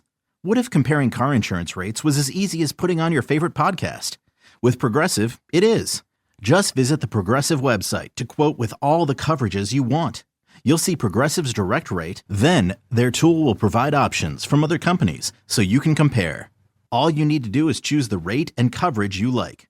Quote today at Progressive.com to join the over 28 million drivers who trust Progressive. Progressive Casualty Insurance Company and Affiliates. Comparison rates not available in all states or situations. Prices vary based on how you buy. You're tuned into Auto Intelligence, live from Auto Trader, where data, tools, and your preferences sync to make your car shopping smooth. They're searching inventory. Oh, yeah. They find what you need. They're gonna find it. You can make a budget for your wallet to help you succeed. Pricing's precise and true. So true. It's smarter car shopping. Ooh. Just for you. Oh, it's just for you. Ooh. Find your next ride at autotrader.com. Powered by Auto Intelligence. Category is hit me with your best shot on Profile This. 3 Pennsylvania men broke into an apartment. One of them was his ex-roommate. And they hit the occupant in the face with an object. Question is, what did they hit him with? Frying pan, brick, a wooden spoon, or a 2-liter bottle? Yes, indeed, Will. And that is the question we pose to you. Let us start with Miles Montgomery. You went with the old brick. Well, I'm glad that didn't happen. It's a brick to your face. And Will, you went with the wooden spoon because that's how your mom beat your ass when you were getting on her nerves back in the day. It was not a wooden spoon. That's for butts, not faces. And Ted, you went frying pan. Yeah. Oh, yeah. Frying pan. Yep. Okay. You brought it home, man. I'm here to whoop ass and salt Ted. Brought an onion. Now for all TV news all the time, it's time for TV Time with Ted. And now, because your pathetic life is confined to countless hours in front of a talking box, the Men's Room presents TV Time with Ted. Thinking about making the a little scarier for Halloween. You walked to my house and I was just laughing like that. You'd be, what the hell? I would leave, yeah. Good to see you, my guy. And I'm gone. Welcome. All right. Are you on something? Why do you think that? It's perfectly fine. Your choices are. You got Seth Meyers, the Jimmys, Fallon and Kibble, Stephen Colbert, or Ted Smith. Is it Ted or is it late night? It is right there. The title is guys have talents. The team's writer and something come up with their monologues each and every night. It is up to you to determine, is this an actual late night joke and from whom, or could it be a The Ted Smith original? Have you guys seen this? But according to a new poll, trick-or-treating isn't cool anymore, and trunk-or-treating is better, according to kids. So more candy for less work? I am shocked kids prefer this. Oh, thanks. Ted Smith. Ted Smith. Yeah. Yeah. Lazy kids. We had candy here. French police say they're working around the clock to solve the Louvre jewelry heist. Working around the clock, or as it's known in France, 10:30 to noon, then like 2 to 3:30. Colbert. Yeah, Colbert. Seth Meyers. French police said they've been working around the clock to track down the suspects in last week's Louvre jewelry heist. Working around the clock, or as it's known in France, 10:30 to noon, and then like 2 to 3:30. A lot of hot takes on a new episode of the podcast. Number one, MCTP's claiming the Paris in Vegas is better than Paris, France. Okay. Wow. He hated Paris. Bad news. Your favorite protein powder could have a worrisome amount of lead in it. Pretty sure any amount of lead is bad.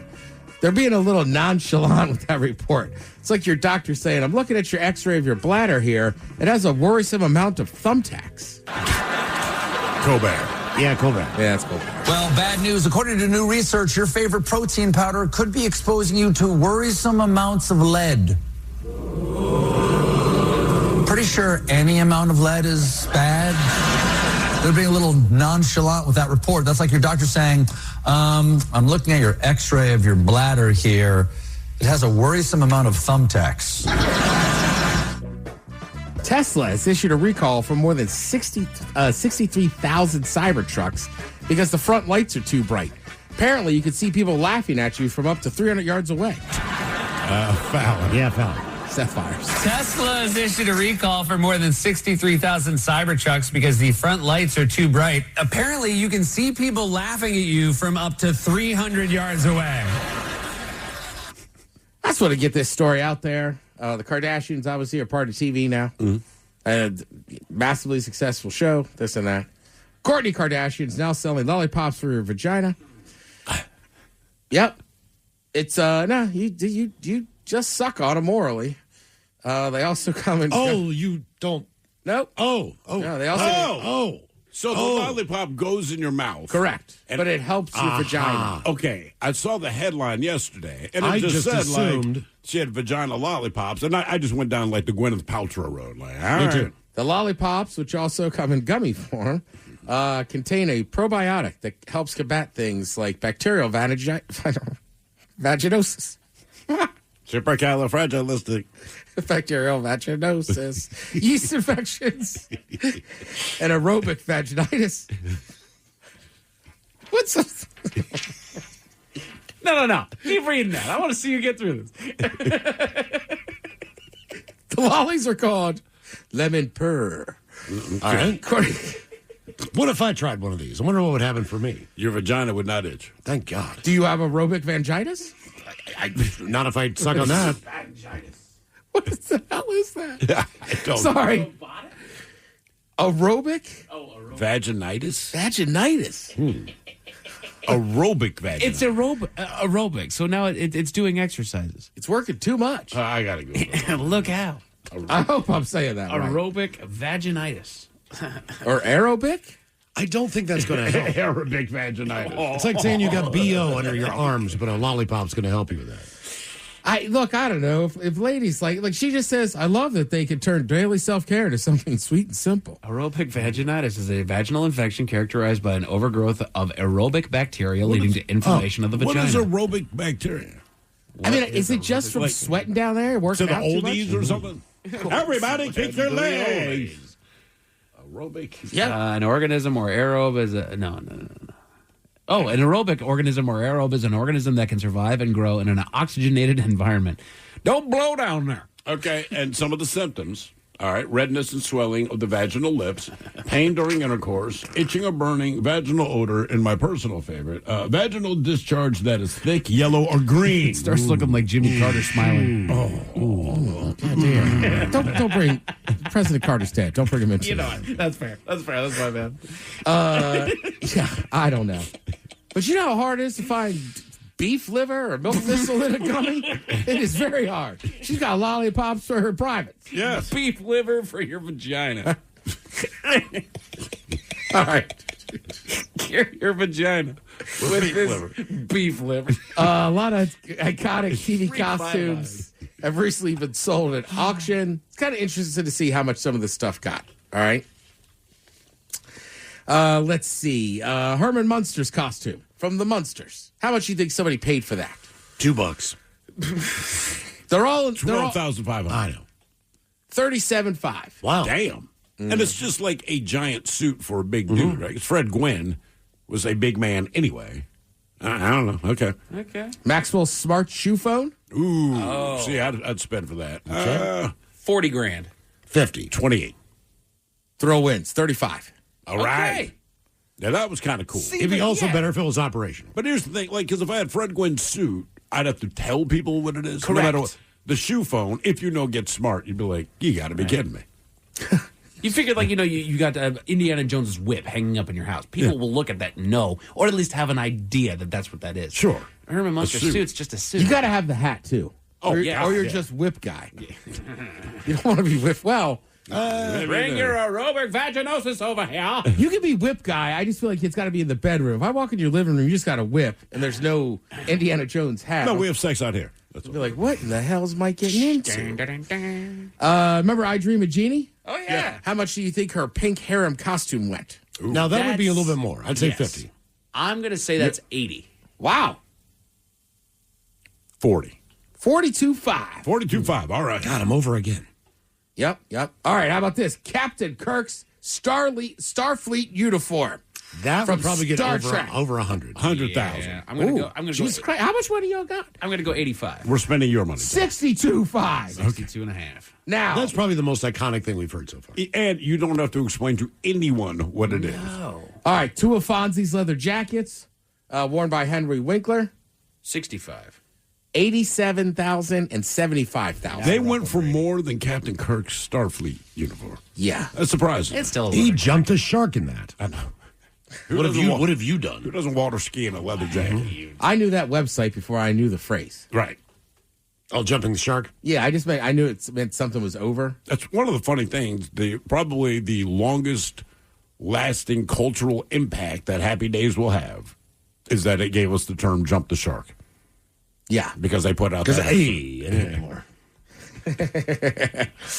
Let's see. All right, here's one that's very expensive: the Joker's costume, worn by Cesar Romero on Batman.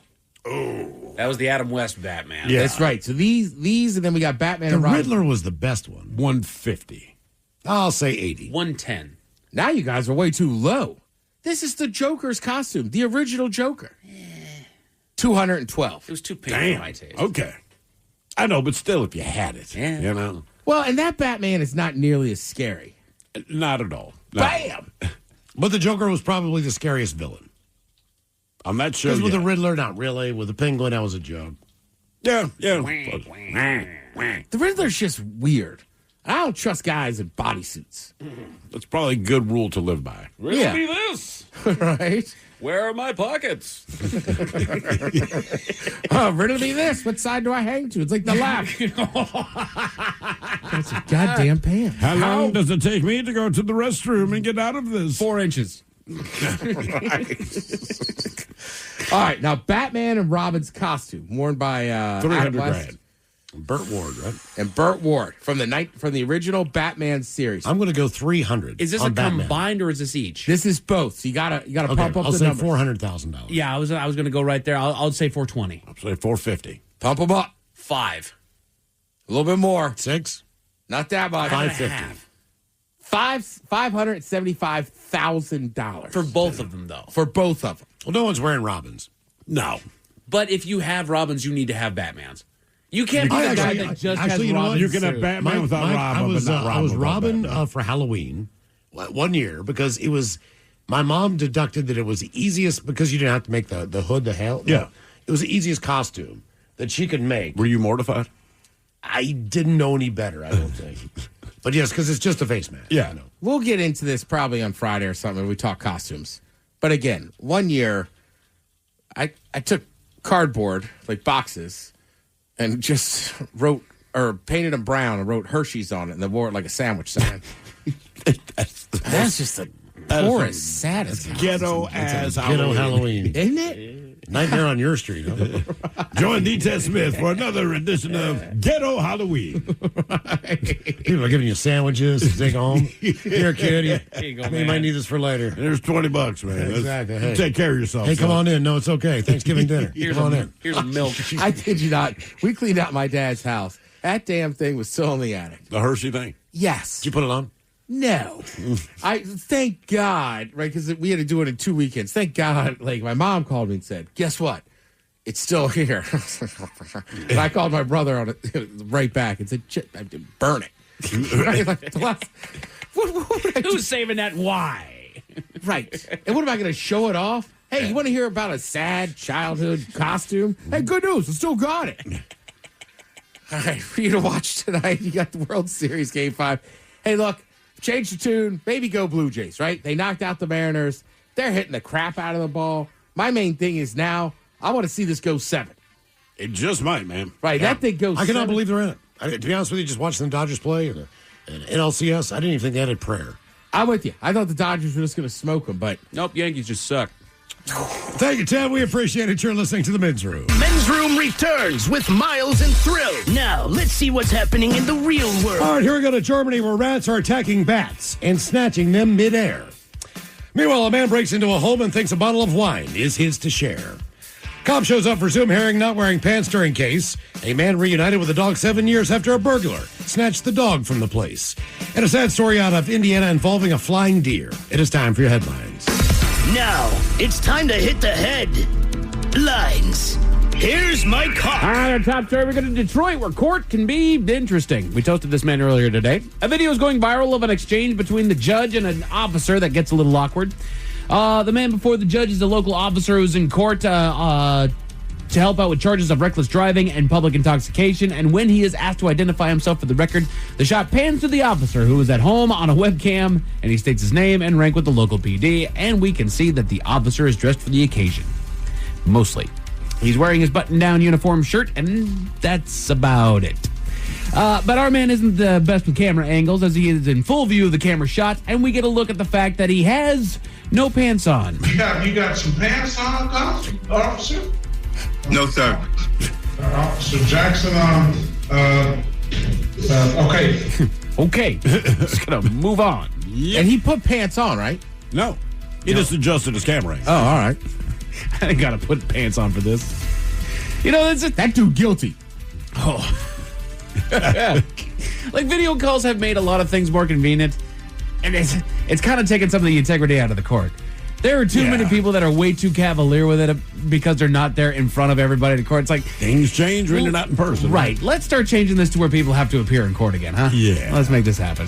I think sometimes, too, for cops, you gotta spend so much time in just traffic court or this or that. So if he had to do a bunch of them, he's probably like, screw it, I'm not putting pants on. Then put your phone on your desk. Now, granted, he should have known and adjusted enough for like... Yes. Right. You should know better than that. Double check. Down to California for a rather cavalier criminal. A man in his 70s left his home for the afternoon but returned to find an intruder sitting at his table, drinking his wine. Luckily, the intruder left at the first request, and without further incident, he just left. The man took a look around and noticed that his home had been rummaged through, though it didn't seem like anything other than the wine had been taken. He called authorities, and they picked him up a little bit later. He's now facing a handful of charges, and locals are being asked to come forward with any information that they may have about the incident. That's just weird. Right? Yeah. You just stole the man's wine. And also, why are you just hanging out? You clearly rummaged through there looking for whatever it was. Sure. Didn't find what you were looking for. And then leave. Right. Then go. Exactly. Right. Steal my wine, but don't drink it in my home. And also, so which is better? You break into a spot and the dude gets defensive and tries to find his safe escape, you know, even maybe if it's brandishing a weapon of some kind as he backs out. Or the dude is oddly calm sitting at your table drinking your booze. I'm less offended if he's backing out with his gun drawn. Right.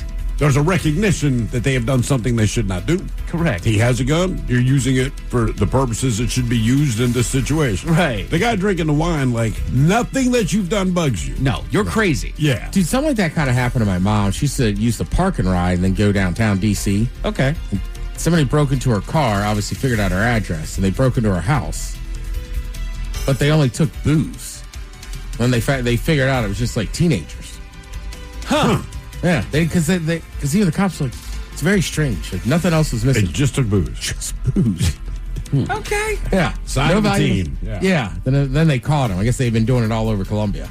Also, oddly, not as offensive as other things that you could take. I would be annoyed if you took my booze and left everything else. Yeah, but it's not devastating. Right. I get it. Like, I'm mad, but at the same time, like, took my damn booze, man. Yeah. I wanted a shot when I got home. I'm stressed out because of this. Now I want a shot, and I can't. Damn it.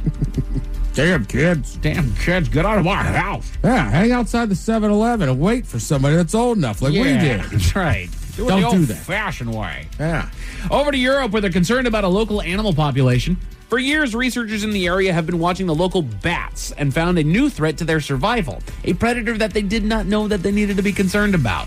The new threat has shown increased evidence of systematic predation of the bats, attacking them when they're hibernating, as well as taking advantage of swarms and when they're on the ground. Side note, bats hit the ground from time to time. Mm-hmm. They observed... Nice sonar, dude. Dumbass. Whoa.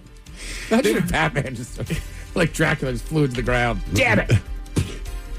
They've observed 13 kills over a 5-week span and actually found a stockpile of 52 bat carcasses in one area as well, which is why they're taking a close look at the local rats that are taking up the bat population. Damn. Isn't that a different kind of, just like you're attacking your own at this point? Bats are flying rats, aren't they? Yeah, sort of. People kill people. Yeah, I mean, they rhyme. I don't know if they're related.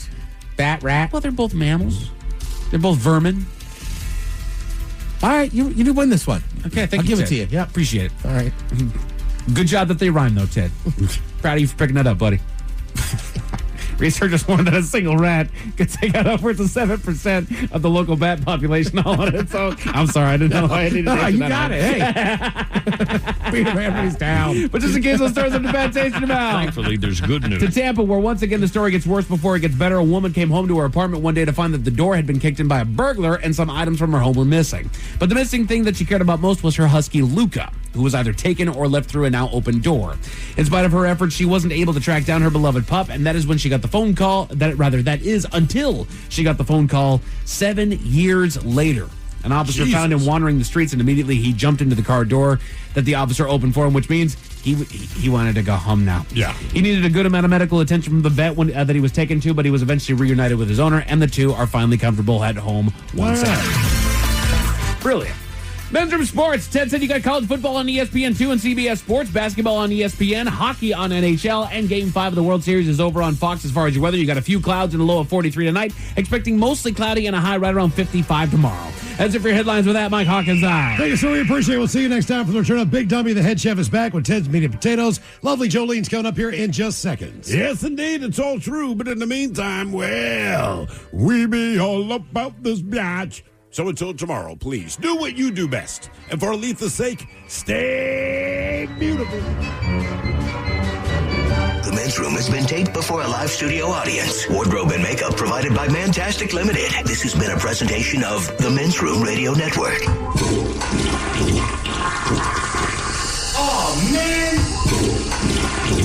man! A Double Flush production. To remind you that 60% of sales on Amazon come from independent sellers, here's John from Devil Dog Pet Company. We run our family business from Sterling Heights, Michigan, but we can reach customers all over the country thanks to Amazon. Good boy. Shop small business on Amazon. This episode is brought to you by Progressive Insurance. Whether you love true crime or comedy, celebrity interviews or news, you call the shots on what's in your podcast queue. And guess what? Now you can call them on your auto insurance too with the Name Your Price tool from Progressive. It works just the way it sounds. You tell Progressive how much you want to pay for car insurance, and they'll show you coverage options that fit your budget. Get your quote today at Progressive.com to join the over 28 million drivers who trust Progressive. Progressive Casualty Insurance Company and Affiliates. Price and coverage match limited by state law. You're tuned into Auto Intelligence, live from Auto Trader, where data, tools, and your preferences sync to make your car shopping smooth. They're searching inventory. Oh, yeah. They find what you need. They're gonna find it. You can make a budget for your wallet to help you succeed. Pricing's precise and true. So true. It's smarter car shopping. Ooh. Just for you. Oh, it's just for you. Ooh. Find your next ride at autotrader.com. Powered by Auto Intelligence. Is your business ready for what's next? Think about where you want to be in 3 years, 5 years, 10. Growth isn't about numbers. It's having the right specialist by your side. Moss Adams and Baker Tilly have joined forces to create a remarkable new organization. It's one advisory firm with resources, expertise, and vision built specifically to serve the middle market to help you get to what's next. Learn how Baker Tilly can help your business pursue its vision of success. Visit bakertilly.com/combo. At Lowe's, this Veterans Day and every day, verified military members, veterans, and their spouses get automatic silver status in My Lowe's Rewards with free standard shipping, plus 10% off eligible purchases with no annual limit. It's one way we honor and give back to those who have served and still do. Learn more now at lowes.com/military. 10% discount can't be combined with another offer. Exclusions, terms, and conditions apply. Loyalty program subject to terms and conditions. Details at lowes.com/terms. Subject to change.